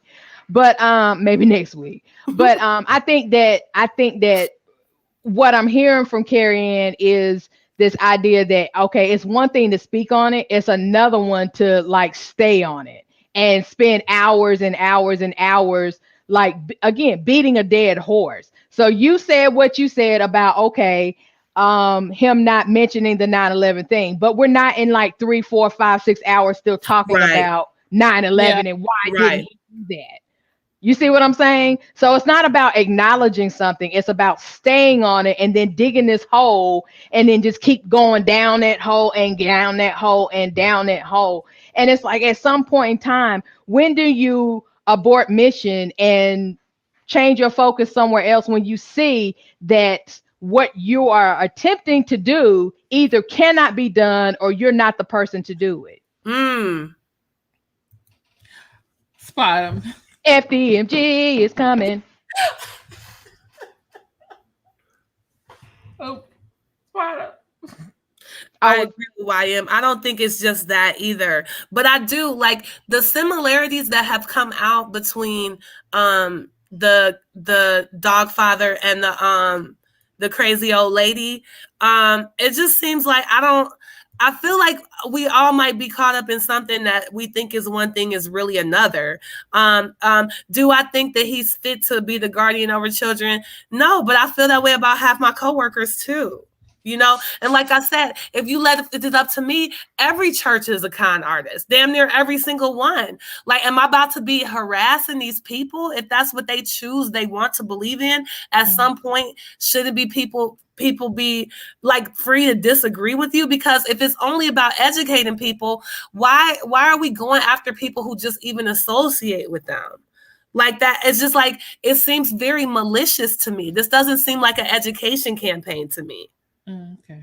It feels like some old go along, get along gang. Like, if you ever say anything good about that person, we're enemies now. And the shit is just, it's weird. What he's doing is immoral, but there's so many worse people that would be easier to stop. Or it doesn't seem to be adding up. It's something ain't right. Something ain't right with this. Yeah. Well, that's why we got the book of thumbnails, so she can go after those people. Mm-hmm. Yeah, the whole thing. It's just like, because Carrie, to her, you're the spawn of Satan.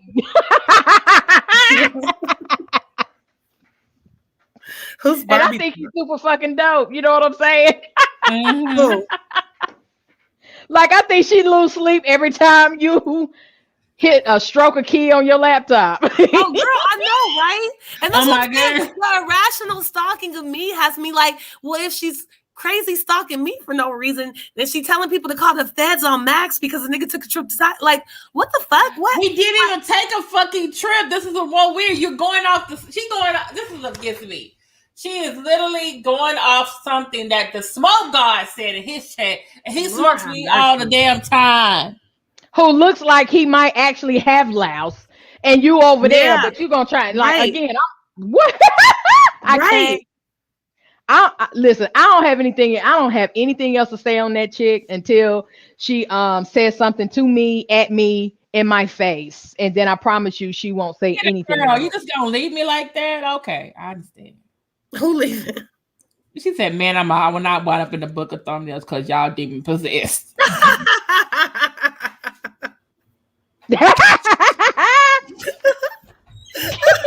You already in there, Gator girl. Too late.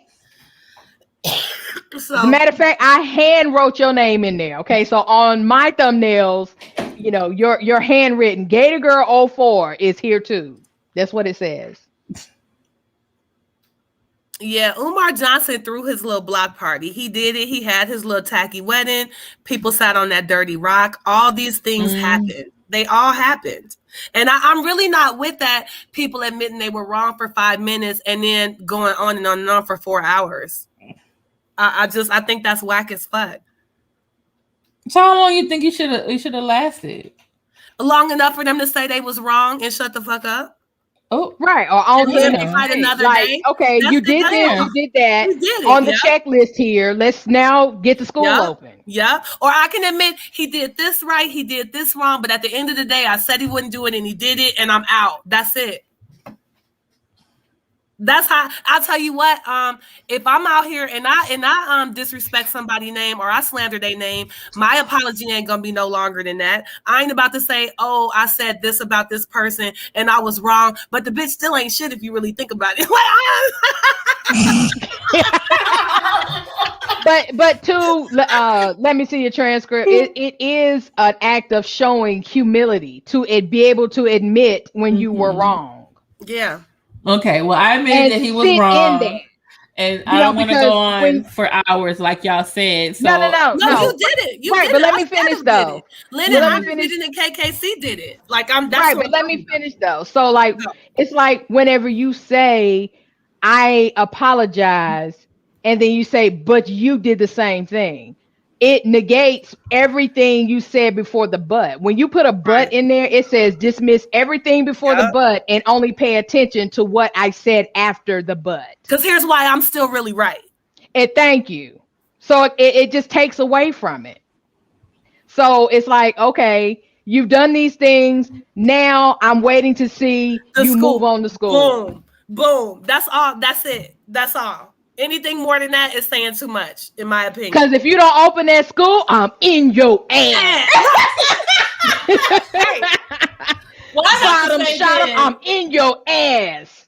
Josephine, I'm in your ass. Who else in here? YM is Unc, I'm in your ass. That's such a weird thing to say, even as a joke. It's so disturbing. I know, but some people might want me to be in their ass. Rodney said, I'm in your ass. Oh, Lord, have mercy. Nappy Yankee, I'm in your ass. I want to say... I'm in your international ass. Oh, rapey. Oh, Lord. Thank you. HM, your ass too, brother. Andrew, I'm not sure yet. Information man show out there like, now we see who gets ignored. Right, information man, I'm in your ass. Okay, go ahead. I wanted to talk about, like you said, hopefully after the day we can, enough of the FDMG Block Party, because I'm waiting on this havoc that he said he purchased back in March. You don't stop saying havoc. You kill me every time. It's HVAC. Girl, you be havacking me to death. Man, I gotta use so many times. I'm like, him, it's not a havoc, it's a HVAC. Okay, Andrew Bertel. You be havacking your ass off, girl. I'm sorry. Well, I allow freedom of speech in my chat, but don't. Who are you talking about? Andrew Bertel. Who are you talking about with that little comment? I allow freedom of speech in my chat, but don't be rude to me or other people in the chat or my co-hosts. Who said something? Because you basically saying we would have snitched the master. Yeah. No, we Nigga, you got the wrong bitch on that very one. Wrong one. I would have been the one having all master's kids, because you're not gonna beat my ass to work out in that hot ass sun. I'd be like, but I can give you some pretty babies. I like the man with the monies. But I can't work that 12 to 12. But I can give you some pretty babies. Josephine said over there eating mold cookies and Russ Kool-Aid. Girl. So no, I'm not gonna go tell her, like, you got the wrong one. Like, again, that's why I said with you, I wasn't sure. See, that's why I'm not in your ass. You're over here equating Umar Johnson with someone who's trying to set YM, I don't care if that gets no. I mean that. I would have been out there doing the work. No. I think this is Umar Johnson's real function in the culture and why people are willing to pay towards him. Although I don't believe all that money he raised truly came from the people. He's just this figurehead for like the black masculinity you're not allowed to challenge, or you're not allowed to, if you don't agree with his nonsense, you're not really black, or you're not loyally enough to the black race. You must be sleeping with white, this type of stuff. I think is why a good number of his fans, just the fact that he doesn't accomplish anything, you have to be okay with niggas not accomplishing it. Like, you know what I'm saying? Like, if you dare criticize this black man who's trying to do something, that means you're not a good black person. You're not, you would be the snitch. You're an agent. Yeah. Mm-hmm. whatever. All people who think like that are those who don't read, because I can tear holes all in his history of black folks, because Right. he's full Lord, of shit. if he says one more thing about some, ooh, girl, every time he starts talking about black history, I cringe. And then he started talking about special education. I cringe even more. I just want to throw even a book with his at it. revisionist history, it's revised wrong. It's like, dude, can you tell another story? The same speech that he gives today is the same speech he gave. I can tell you what it is or what he's going to say when I met him personally in the flesh in 2013. So I don't want to hear this shit. He's been saying the same shit since then. And I still don't believe that he's a doctor. Even if he has the paperwork, I really believe he's some type of agent. Can't find his dissertation. Even though him and that woman, they both, to me, they backstories sound like the backstories like undercover cops be having. Like, it kind of makes sense, but if you look into it, nobody's really known them that long. They don't have any kids or any real deep roots. It's just these shallow ass backstories they both have, right? So I really don't believe that he's a doctor. And all of his, speaking of history, just it's like those books a lot of us read back in the day in the 90s, the Beheld the Palehurst, the ISIS papers, the autobiography of Malcolm X, just the very basic entry level, I read black books, right? That's exactly what he did. That's what he does.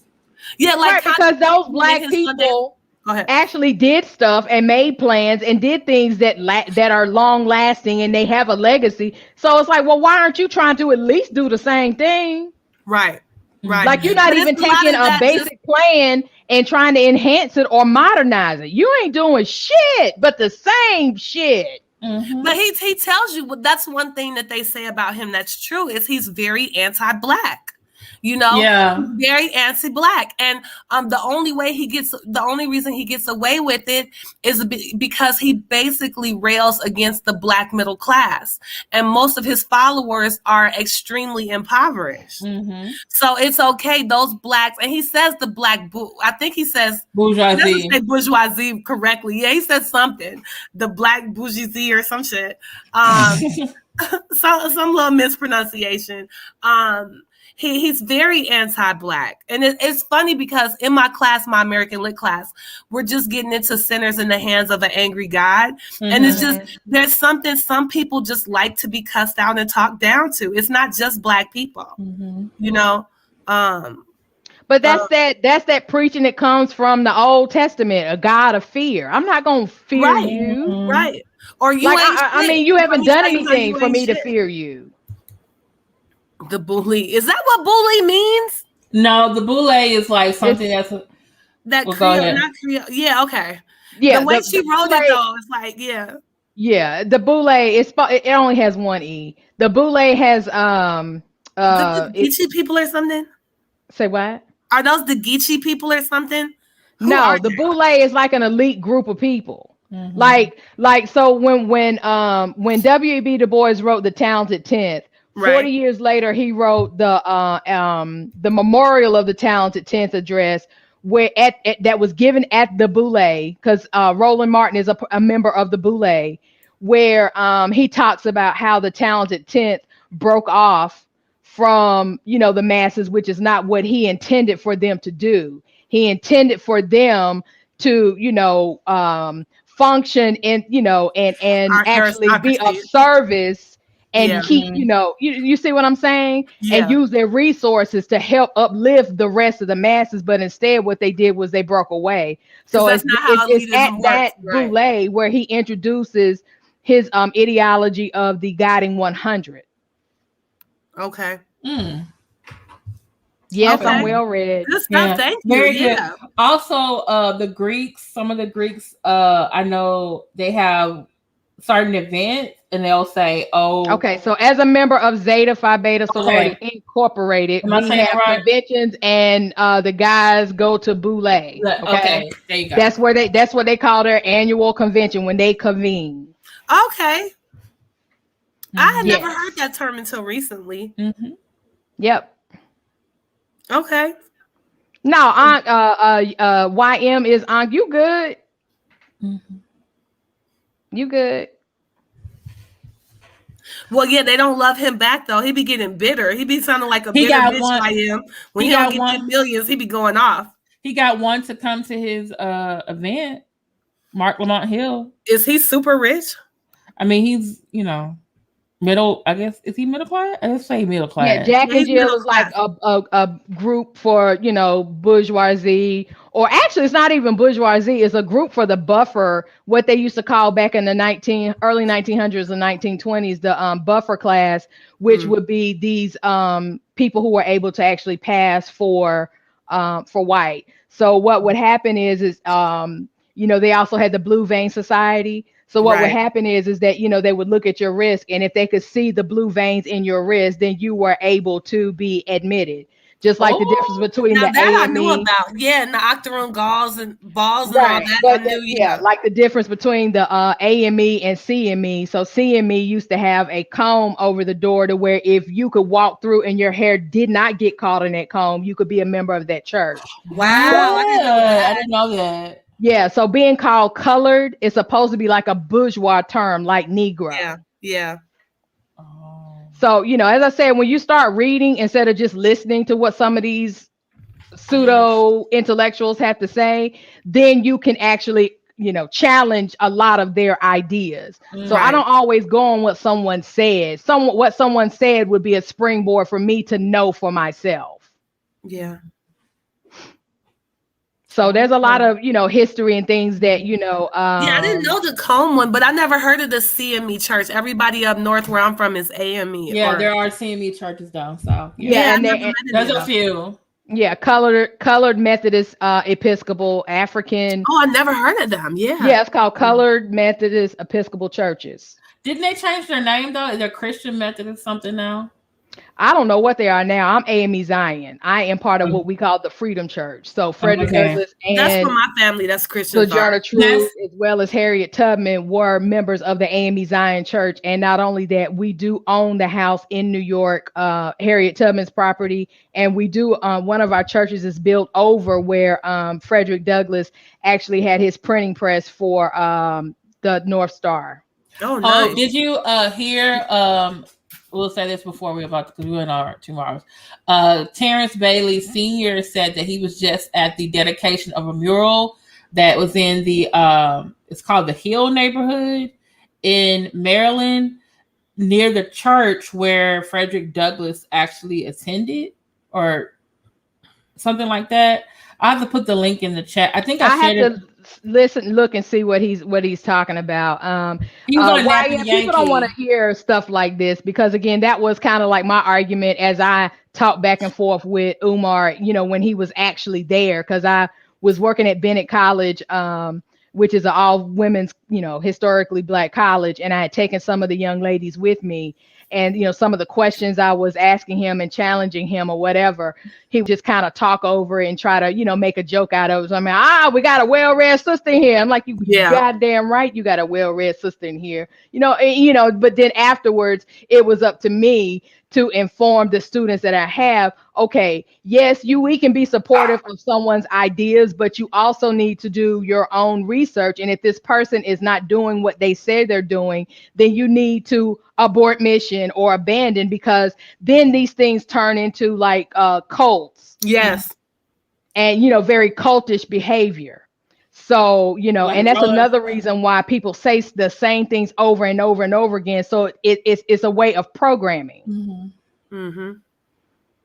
So, that's why I only say it one time. I ain't trying to program you. Like carrying a bow and arrow to roll up on somebody and because they talked about your leader the wrong way.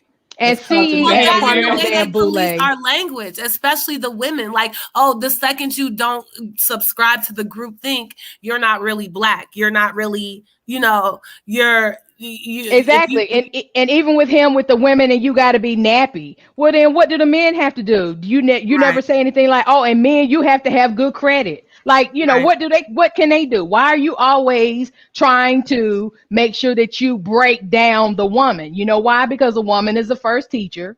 Mm-hmm. And really, the woman is the driving agent behind any type of movement that has ever been successful in the United States. Yeah. Well, and we're so Who run the world? Girls. Who do the ladies run this mother for you? Hell yeah. Well, we certainly could, but we're so susceptible to in-group fighting. You know, the women police each other so much on these in groups like what Umar Johnson has. Not just Umar Johnson, but also that crazy lady and the dog father. They it's the mind control, you know. It's the like you're for me or against me shit. And that's one thing I really like about the friends I have made over in this side of the sector. Like nobody is trying to control each other like that. Like we have our various interests and our various pages we go to, but it's none of that like get along gang bullshit. Like you've been listening to Kwame, haven't you? Who? You've been listening to Kwame, haven't you? Not since he first came out, and he did use that expression, but it was true, and I do. He still uses that expression. Oh, right, but it is true. Being interesting after like the first week. I was enjoying him for like the first week. The more he talked, though, the less, you know, he just keeps saying the same stuff over and over. But yeah, like some people were saying about how, as somebody that's kind of new around here, I'm still very suspicious of why there's so many older, childless, weird people giving money to the young people in these groups to bicker at each other and to pay each other to fight and to dox each other. Like, I'm very suspicious about what's going on around here.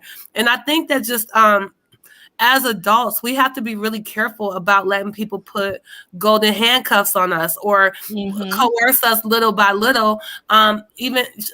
People have said in their various sector histories that they joined one side because they were reacting to the other side, and then they got with that side, and those people were trying to control them. And it's just like, stand on your own square. Right, but that I found that I didn't quite understand that, although I understand it, because when I first came into the sector, just in the chat, I super chatted everybody's channel that I was in their chats because they were Black, and I looked at you all as Black entrepreneurs. But everybody's not don't do these things because I get that. Yeah, but I'm saying, this is why I didn't understand.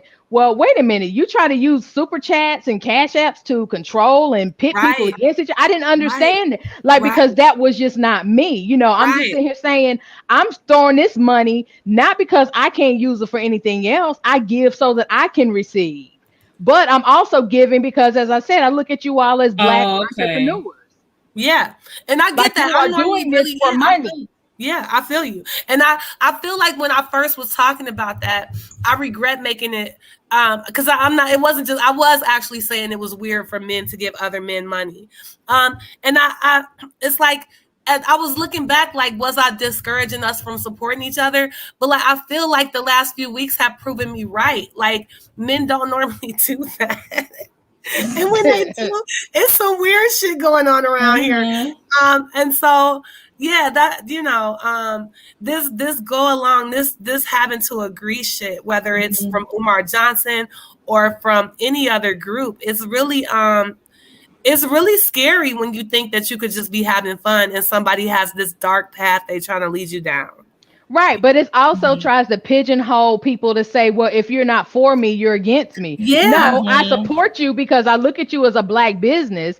And then not only that, I'm supporting you, one, because I have the means to do so. And if you don't want to thank me or you're not ungrateful, I don't have to. Because now there's this narrative going around about, these old ass people and they almost 50. Well, shoot, the picture that you're looking at, I took it last year. Okay. In 29 days, I will be 50.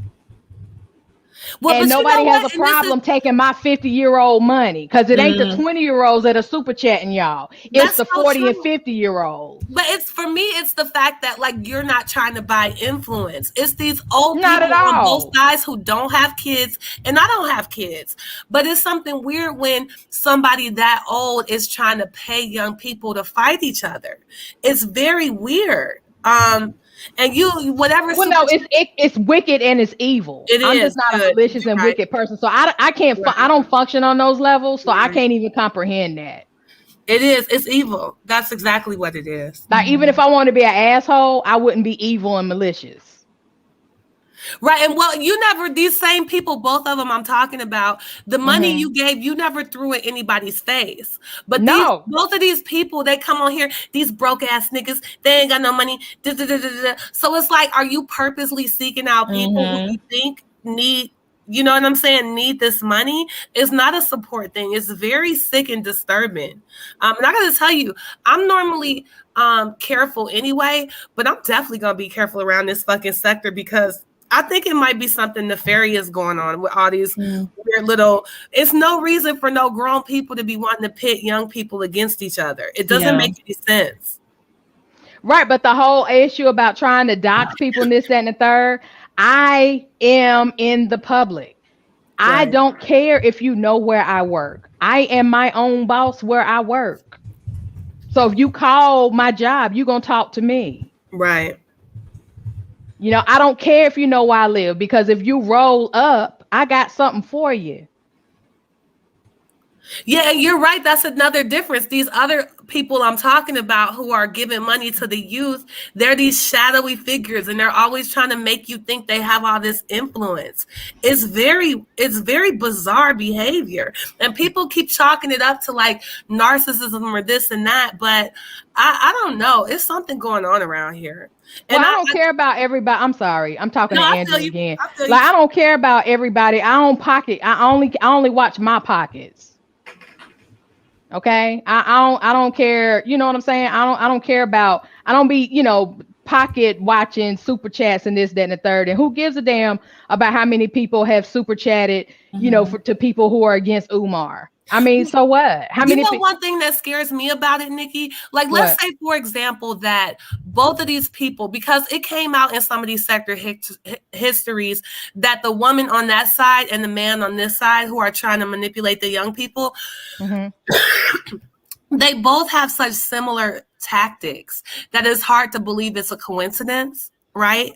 So the thing that bothers me about it is, like, what if they really are ops? What if they really are here just to keep an eye on us and spy on us? The thing about the super chats that makes me nervous is it's a really good cover story, and we don't really know where that money is really coming from. We don't know. But my response to that is that I'm gonna be as fresh as hell in case the Fed's watching or whoever else is watching. Well, you know what I'm saying? I'm fresh to death right now at the end of my work day.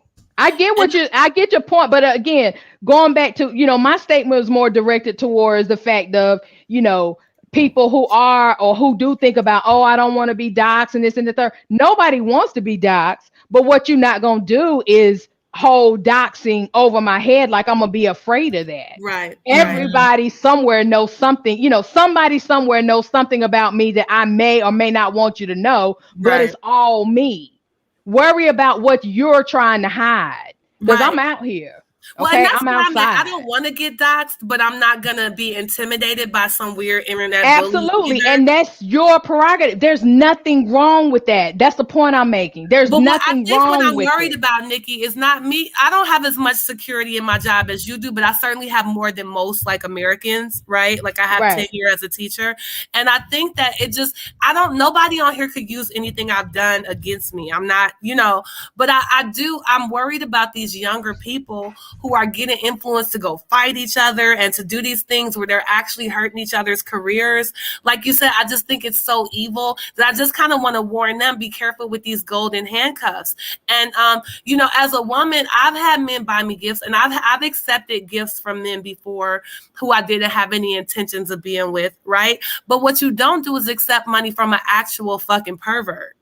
Do you know? Like, you have to be careful, these younger people, letting these people buy their influence. So I just wanted to put that warning out there that it's entirely possible that this money is some type of weird dark money, and they're just telling us it's super chats because it's a good cover story. We really don't know why these people are really paying these young people to do these things. Or they could really be the ops and be setting up, little cells to have 10 years from now, Wow. So these people these older people that are trying to send y'all off to get y'all to do these things that could ruin your life, be careful with these few $100s here and there, because this is such a thing as golden handcuffs. It's a tactic. Absolutely. No, I am there with you. 100%. Absolutely. And Josephine, I'm there with you too, because I'm telling you, the hoes I got out on the corner right about now are really faking on me, because a couple of them shorted me last week. That's why I can only give 2 cents and not, the whole $1. Yeah, and like I said, I certainly have more security than most other Americans. So just let me see your transcript. So maybe it's inherent on us for us to warn some of these younger people, and I'm gonna shut up about it. Right. I mean, no, I get you. And it should be talked about in that context, because I'm telling you, the worst thing you can do is to show up at my house unannounced and uninvited. Yeah. Because look at what happened, and then look at what happened to this Instagram model recently. Yeah. It's more than just a thing. Yeah. Yeah. Right. And from what I understand with that, I think part of it is that she was accepting a large amount of money from this person, and he had expectations. Yeah. Yeah. And that's what I mean about, you could take a money from a sugar daddy. Sugar daddies know the deal. But these niggas that's really on some old you love me or hate me shit, you got to be careful with people like that. They not put together right. No, they're not. Just evil. Riding you on my time. Well, it's on the time. It's on that time to get you some money. You know what I'm saying? Fuck with me and get some money. Hey, Nikki, I wanted to ask you something before we get off the air, because the channel. Yeah. We've been on here almost 2 hours. You said something to me that I thought was very, very important the other night, and you said it on the Partners podcast, and I wanted you to say that again here, because I really agree with what you said. With regard to Al, yes. Oh, I was okay. So because I was saying it, and I was, real, I was on one, but I meant that shit.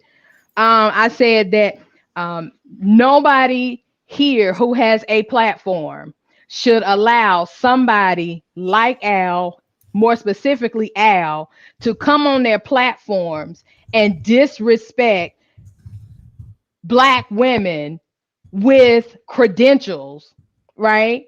Or disrespect their credentials, especially when they can't even match it, and talk about them like shit, belittle them. You still engaging these motherfuckers a whole nine. I don't care if it's a roasting chat or what. I have issues with Al, professionally, because when I first spoke out against this dude, I talked about what he wrote. Then I had issues with his behavior, or the fact that he was talking about Umar Johnson and hadn't read Umar Johnson's shit. Right. So I'm saying, what are you basing your stuff on? And you're talking just like Umar does. You feel like you can just drop the mic. Well, no. Right. You need to cite some sources. And how about do your research if you're a journalist, especially if you're bragging to be an investigative journalist. Right. But for him to go on to another Black platform, a man that I'm cool with, and him to sit up there and say, oh, I don't respect her. I don't respect her credentials. She's just a what I call a hackademic. Oh. First of all, I'm going to say it on this channel again. Al, fuck you. Okay? Please Agreed. Understand that you can't touch my motherfucking shadow. That's how far back you are on the shit that I have forgotten. Okay? He disrespects everybody in the sector. Every dude that challenges him, he calls them stupid. Ever. Exactly. So everything with this fool is about, I'm going to attack and her credentials. Not, I can go at Nikki for what she said about me, because again, you are a smug jackass. Didn't he recently call us circus animals, or he was the ring? We are circus animals. He has called us vipers in a viper pit. Again, she has called us louse, Jezebels, all kinds of shit. And it's just like, ma'am, you are not practicing what you preach. And then you run and hide. But going back to Al, because I put an address on all my shit. Going back to Al, for him to sit there and say, well, I don't respect her because she's only an assistant professor. Well, first of all, I'm an associate professor, and I'm an administrator. But to get my PhD, I did everything but hang the sun and the moon. And you're not going to disrespect my process because, one, you can't. We have to be evenly credentialed for you to evaluate me. Okay? And so for others to allow others to talk about me in that manner, when this man won't ever talk to me and he doesn't know enough to talk over me, is highly problematic. This man doesn't super chat any of y'all motherfuckers. All he does is come and he's a great, what I call him, filibuster. Space filler, yeah. Because he ain't talking about a goddamn thing. And y'all placate this motherfucker, which enables him to continue to do his fake fuckery, fuck shit. Okay? If you want to talk about a clusterfuck of shit, that's Al. And it's not okay to do that. Everybody on this panel, I believe, has advanced degrees. Yes. Which means that you are putting yourself in a smaller pool. And as someone who's in the top 2% of intellectuals, because I have a PhD, which is over an EDD or a doctorate, because a Juris Doctorate doesn't mean you're a doctor. Okay? PhD means that you went to a research school and you have added to a body of knowledge or produced some new knowledge. So him with just a BA, again, you can't become a BA without me. I teach BAs and BSs all day long. Whether that's Bachelor of Arts or your black ass or bullshit or Bachelors of Science. I teach it all. Ooh. So for him to try to come at my credentials, that offends the God in me. And every time you come there, I'm going to fucking flex on your damn ass. And I'm going to put your motherfucking soul to rest. As I said on the partners, I am so fucking black. I'm just as black as the piece you get before you close your eyes for the last goddamn time. Stop allowing him to try to come for me when he won't do it in my fucking face. Black men, when are y'all gonna step the fuck up on that regard? When? That's fair. Because Al can kiss my entire... No, he can't, because that's a privilege. He can just go fuck off. And he Kissing just my ass is a privilege. Everybody. I don't understand why he's welcome.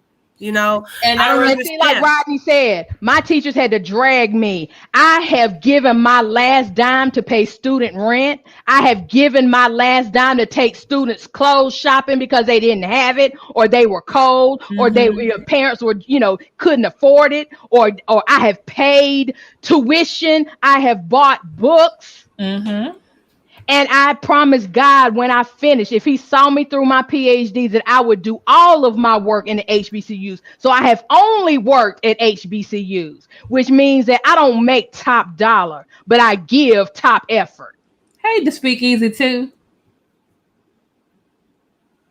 Hey, so when you don't know my story, but I can still show you that I do have those credentials, please understand that I thank God y'all don't see my war room. Please hit the like button. It's 46 in the chat, 27 likes. Please hit the like button. So y'all need to stop letting Al, like if you want to come after me for something I said that was funny, or we joking, or y'all roasting me, that's different. But to talk about my credentials, you need to pump your motherfucking brakes until you can get them. Because I've done stuff that you can't do. I can do everything that you do. So that's what I said on the partners, and they were, for this dude to sit here and write up in her chat that I write like I have a GED. Oh my God! So what if I have a GED, nigga? Now I got a PhD. He can't spell. Don't know where apostrophes go. Doesn't know. Wait a minute, Carrie. I think they need to marinate on that. Okay. So what? Even if I had a GED, I now have a PhD. So I have the 3 letters that people want before their name, which is MRS, and the 3 letters that only special people can get behind their names at the end, which is the PhD. So credentials, I got it. Letters, I got it. Titles, I got it. So don't come for me like that.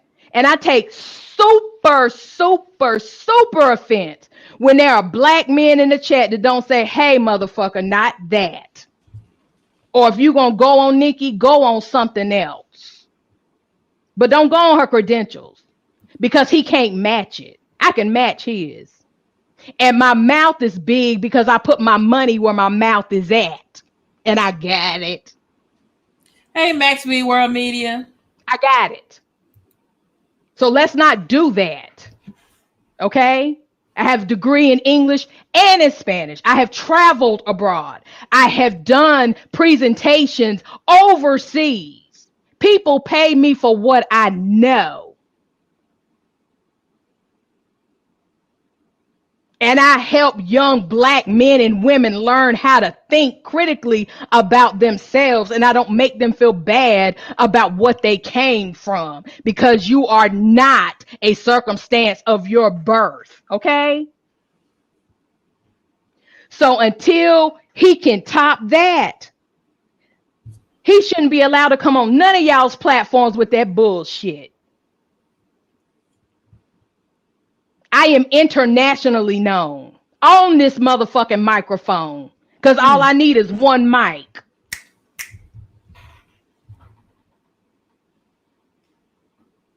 And I'm sick of the fake ass bullshit. So when we talk about manning up, we're not talking about pulling up on somebody and this, that, and the third. How about, since all we have in this forum is your words, how about you drop your word and make it mean something? Put some weight on it. My signature has weight.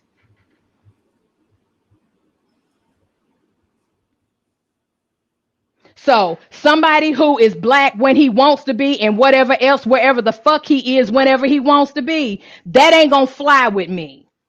But you damn sure not gonna talk about something that has been the surest way for upward mobility of black folks, and that is proven, which is education. Mm-hmm. We're not gonna do that. We're not gonna do that. So that was what I said on the Partners podcast, and I'm saying this shit to you all because, again, I can go at any of you all. I am the international dictionary. But if I'm supporting you, I expect you to support me back.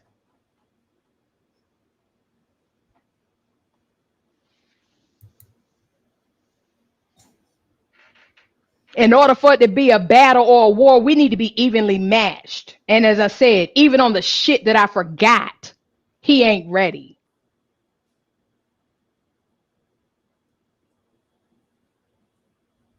So anyway, you know, again, I hate to have to get up on my soapbox about stuff, but there's certain things that are just fucking no-goes. Mm-hmm. I didn't go get my PhD from some online whatever. I was there. And I am a proud product of an HBCU, which is the ANT. I'm a proud product of a black sorority, and I didn't go by what was popular. I go by what I thought fit me, which is Zeta Phi Beta Sorority Incorporated. And no, all of us aren't black as hell, and no, all of us are not ugly. But I'm a leader, not a follower. But I had to learn how to follow well in order to come back and lead. Mm-hmm. Al ain't even a good representation of the spook who sat by the door, but I am, because I went to the white institution to get my PhD and to learn how they do shit, so I could come back to my own and help them fight the fucking fight. So if anybody's stupid, a viper, a coon, a bitch, a wench, or any of that, Al can take all those titles and sit his fucking ass at home, which is what he does.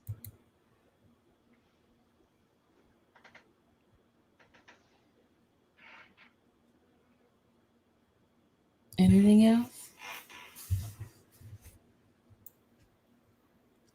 Well, thank you so much, Dr. Nikki Proctor-Walden. Thank you so much. Sometimes I get carried away. I'm not asking anybody to stand up for me. I'm asking people to stand up for what is the right thing to do. You don't have to stand up for me, this Black woman, because I can defend myself. But if you love another Black woman, you should stand up for me because of that. If you came from a Black woman, then you should stand up because I am one too. I don't have to be your wife in order to stand up for you as a Black man. Right. Man, ain't nobody thinking about them dudes at Morehouse. We had everything we needed at VA&T, all kinds of chocolate and sausage in every size. That good sausage. So college is easy to get into, but it takes discipline to get out. And then him even say, I was going to get a master's, but I decided not to. No, you didn't because you couldn't. Those who can do. Those who can't, sit back and watch those who do. So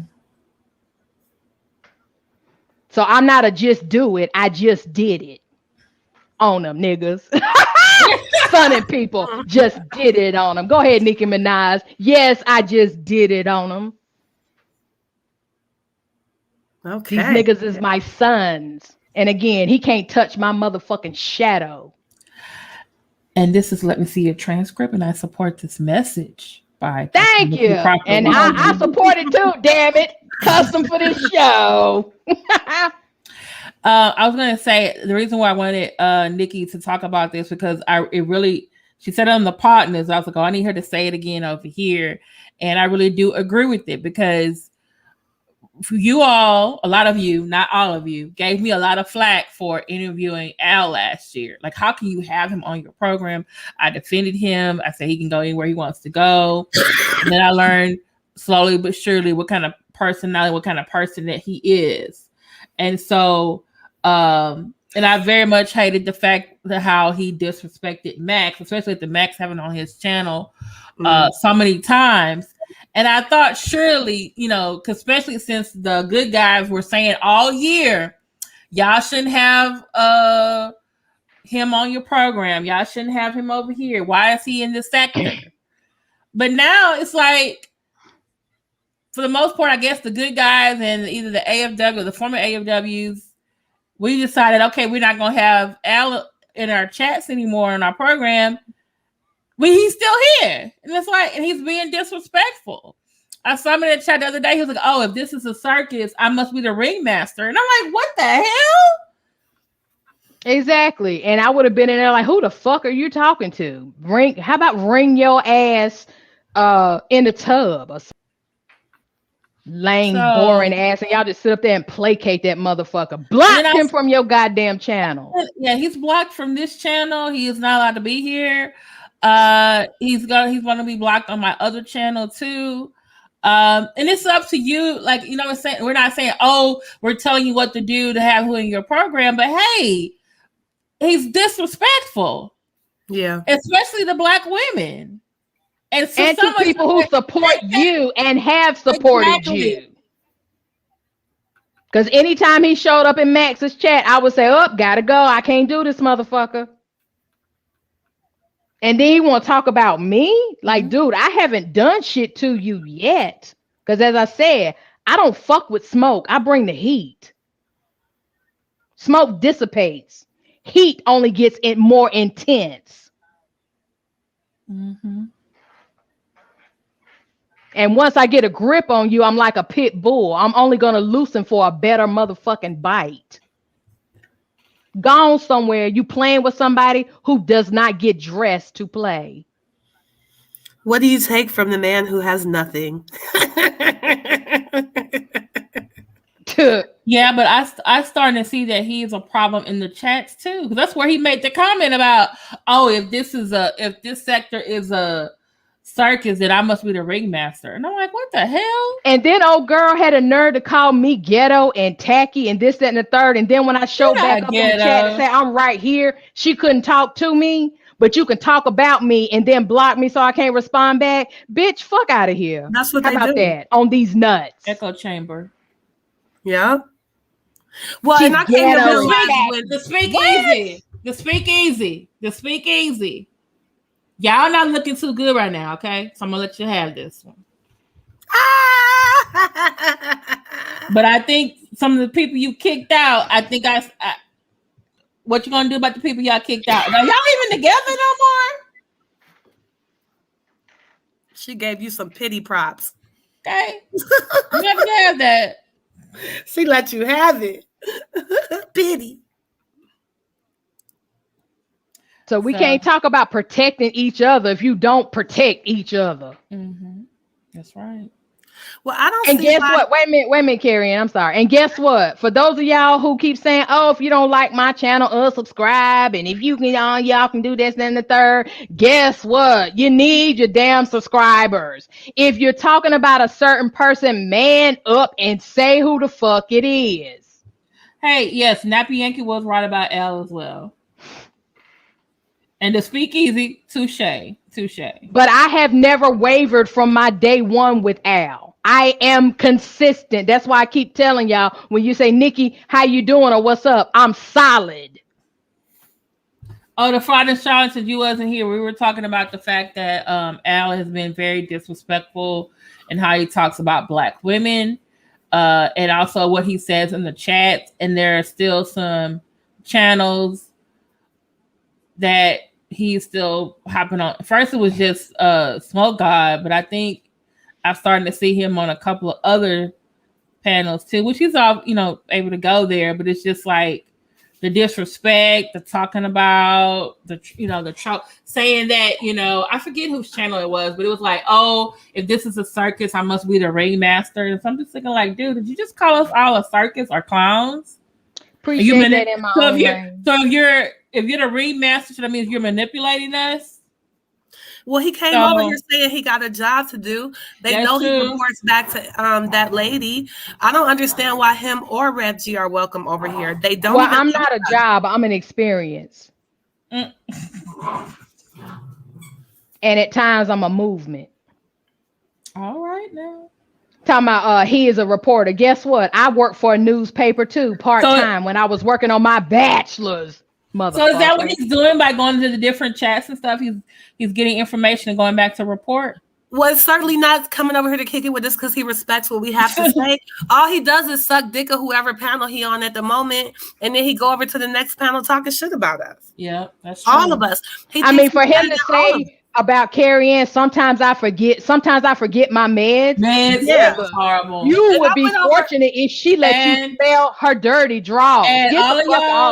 And all of y'all who y'all see him in the chat, Slander God, Be Accountable, Remix, all the other places, he goes back to AS channel and he talks shit about y'all. And I mean, I just want to say for me, I had cussed him out. And in the Smoke Guys chat, he talks shit about y'all. Sorry, go ahead. It's cool. And in my own lane, in my own, humility, a sense of humility, all praises go to God. And what they need to do is what Toby said, you better try Jesus because I still throw hands. God is still working on me. I throw hands, motherfucker. Hands and serious words. Not playing. People play. I mean, I give too much to the Black community. Y'all don't know what I spend my money on, what I give it to. I have given over. I can't even count how much money I have given in super chats and cash apps to people for just to say, hey, keep going. This good job, this, that, and the third. 1 month by the 15th of the month, I had already donated $600 of my coins. You would love to be a part of that movement, Slander God. You already on the train, baby. Just gotta hold on tight. Sometimes you might hit some turbulence.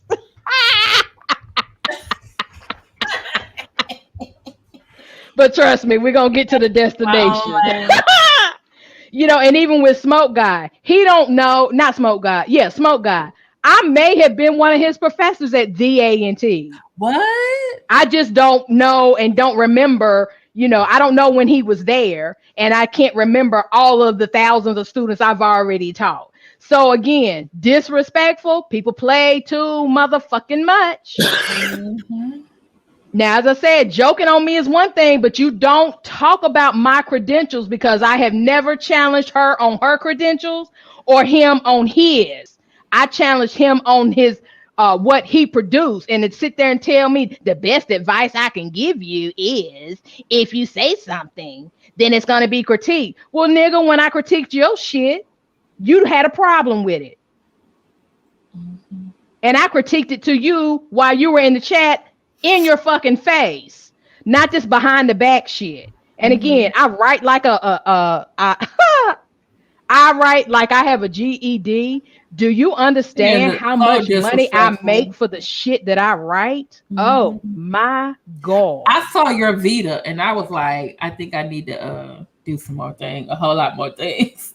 Well, for me personally, I think that Al is just like Remix. That nigga be talking shit about me because he had a crush on me and it wasn't reciprocated.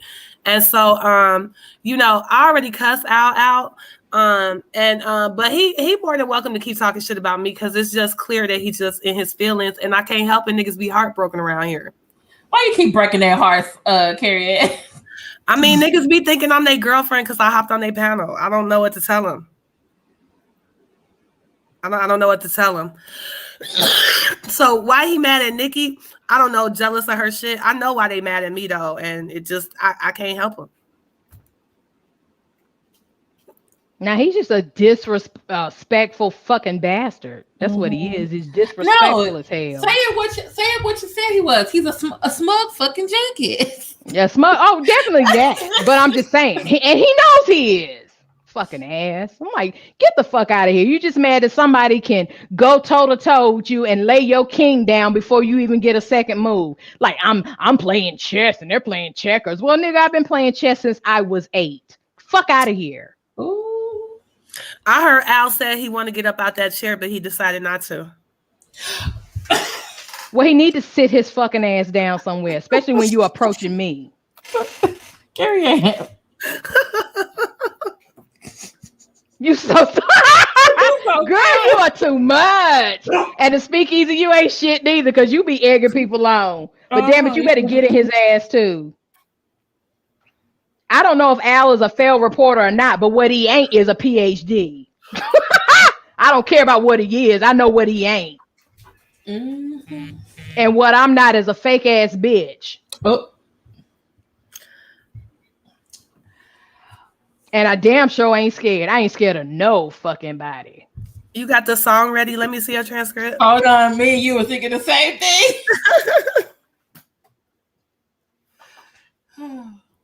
Y'all ready for my ad-libs for the song today? Oh, oh dang it. Wait, hold on. So I fuck with everybody who fuck with me. And I put my money where my mouth is. Don't take that for granted. Okay. Well, ladies and gentlemen, we're going to need Al to do this and some other people to do this. They've been doing a lot of things. The women that was in that wedding, I don't know where y'all at. The woman who caught the bouquet, where the fuck are you at? Caught both bouquets. That's what she got. She caught both of them. Oh, she caught both of them? Oh, yes. Damn. The lady with the bow and arrow, the people who followed Dr. J. Kelly. We need you to go lay down. We need Oracle's roaches to go lay down. Go lay down.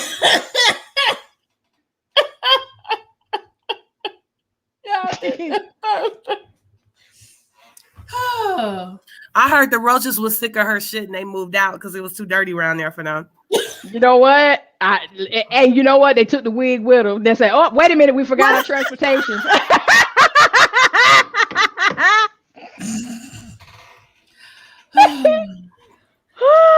Okay, yeah, boy, stop! It's too late for that. My dog wants to be up. He here. I don't support people that disrespect women or men, can't cash app or super chat that behavior. What is it? I don't understand that last part. Oh, super chat people being disrespected. I got you. Damn, are we coming with the song? Oh, I'm sorry. I was trying. So you want me to sing it a cappella? Yeah. Go lay down. Go lay down. Good night, everybody. Oracle's new wig need to go down. Lay down. I'm about to go lay down. Go lay down. I'm about to go lay down. With those fleas she got and that rage spray. Ooh, Miss VSNC09, we going to the bushes and lay down. And we laid up. Go lay down. Ooh, ha, see, Oh no, that's take your sermon and lay down. Oh, please lay down. Y'all don't understand. This thing is going crazy. That's Okay, take that expression and lay down. With that Hinduism and Buddhism. He straight up jacking Joel Osteen's He took that. Thank you, Teresa. Thank y'all so much for being here with us for almost 3 hours to some educators. Ladies' night on a Tuesday night. 3 women who got their shit together. Yes, we do. Ooh, Spot'em, you ain't no good. You wrong for that. Spot'em, you ain't shit. Not Pentecostal. No, he didn't. Goodbye. I'm dead. I am dead. I'm weeping for sure in the bushes. VSN, I'm under my desk weeping. I got a new place. Pentecostal. Who said Pentecostal? Oh, Lord. He said Pentecostal. Oh, Lord. I never recalled I had to leave for another man. That's what you missed, baby. Oh, you gotta catch the replay, man. Hey, thank you. Woo, bye, Rodney. All right. Let me see your transcript. That's becoming my shit. Okay. DJ, play that song. Yeah. Thank you. Kick it. Go lay down. Let's go lay down. Og must be logic. Go lay down.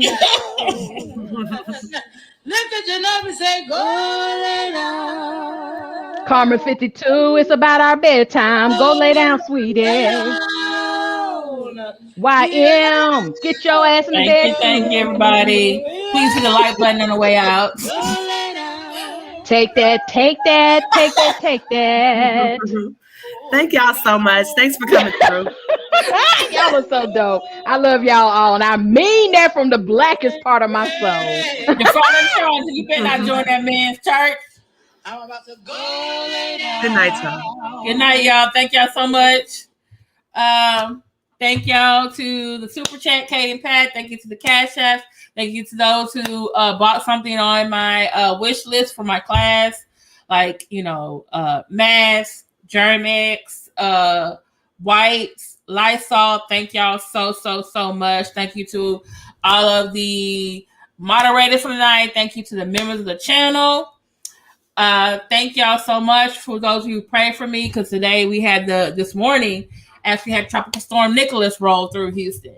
So when I get off of here, that's what I'm going to do. I'm about to go lay down as well. So those who just came through, please catch the replay. Be replay gang. Thank y'all so much. This is Ladies Night. Oh, yes, it's Ladies Night. Oh, what a night. Oh, what a night.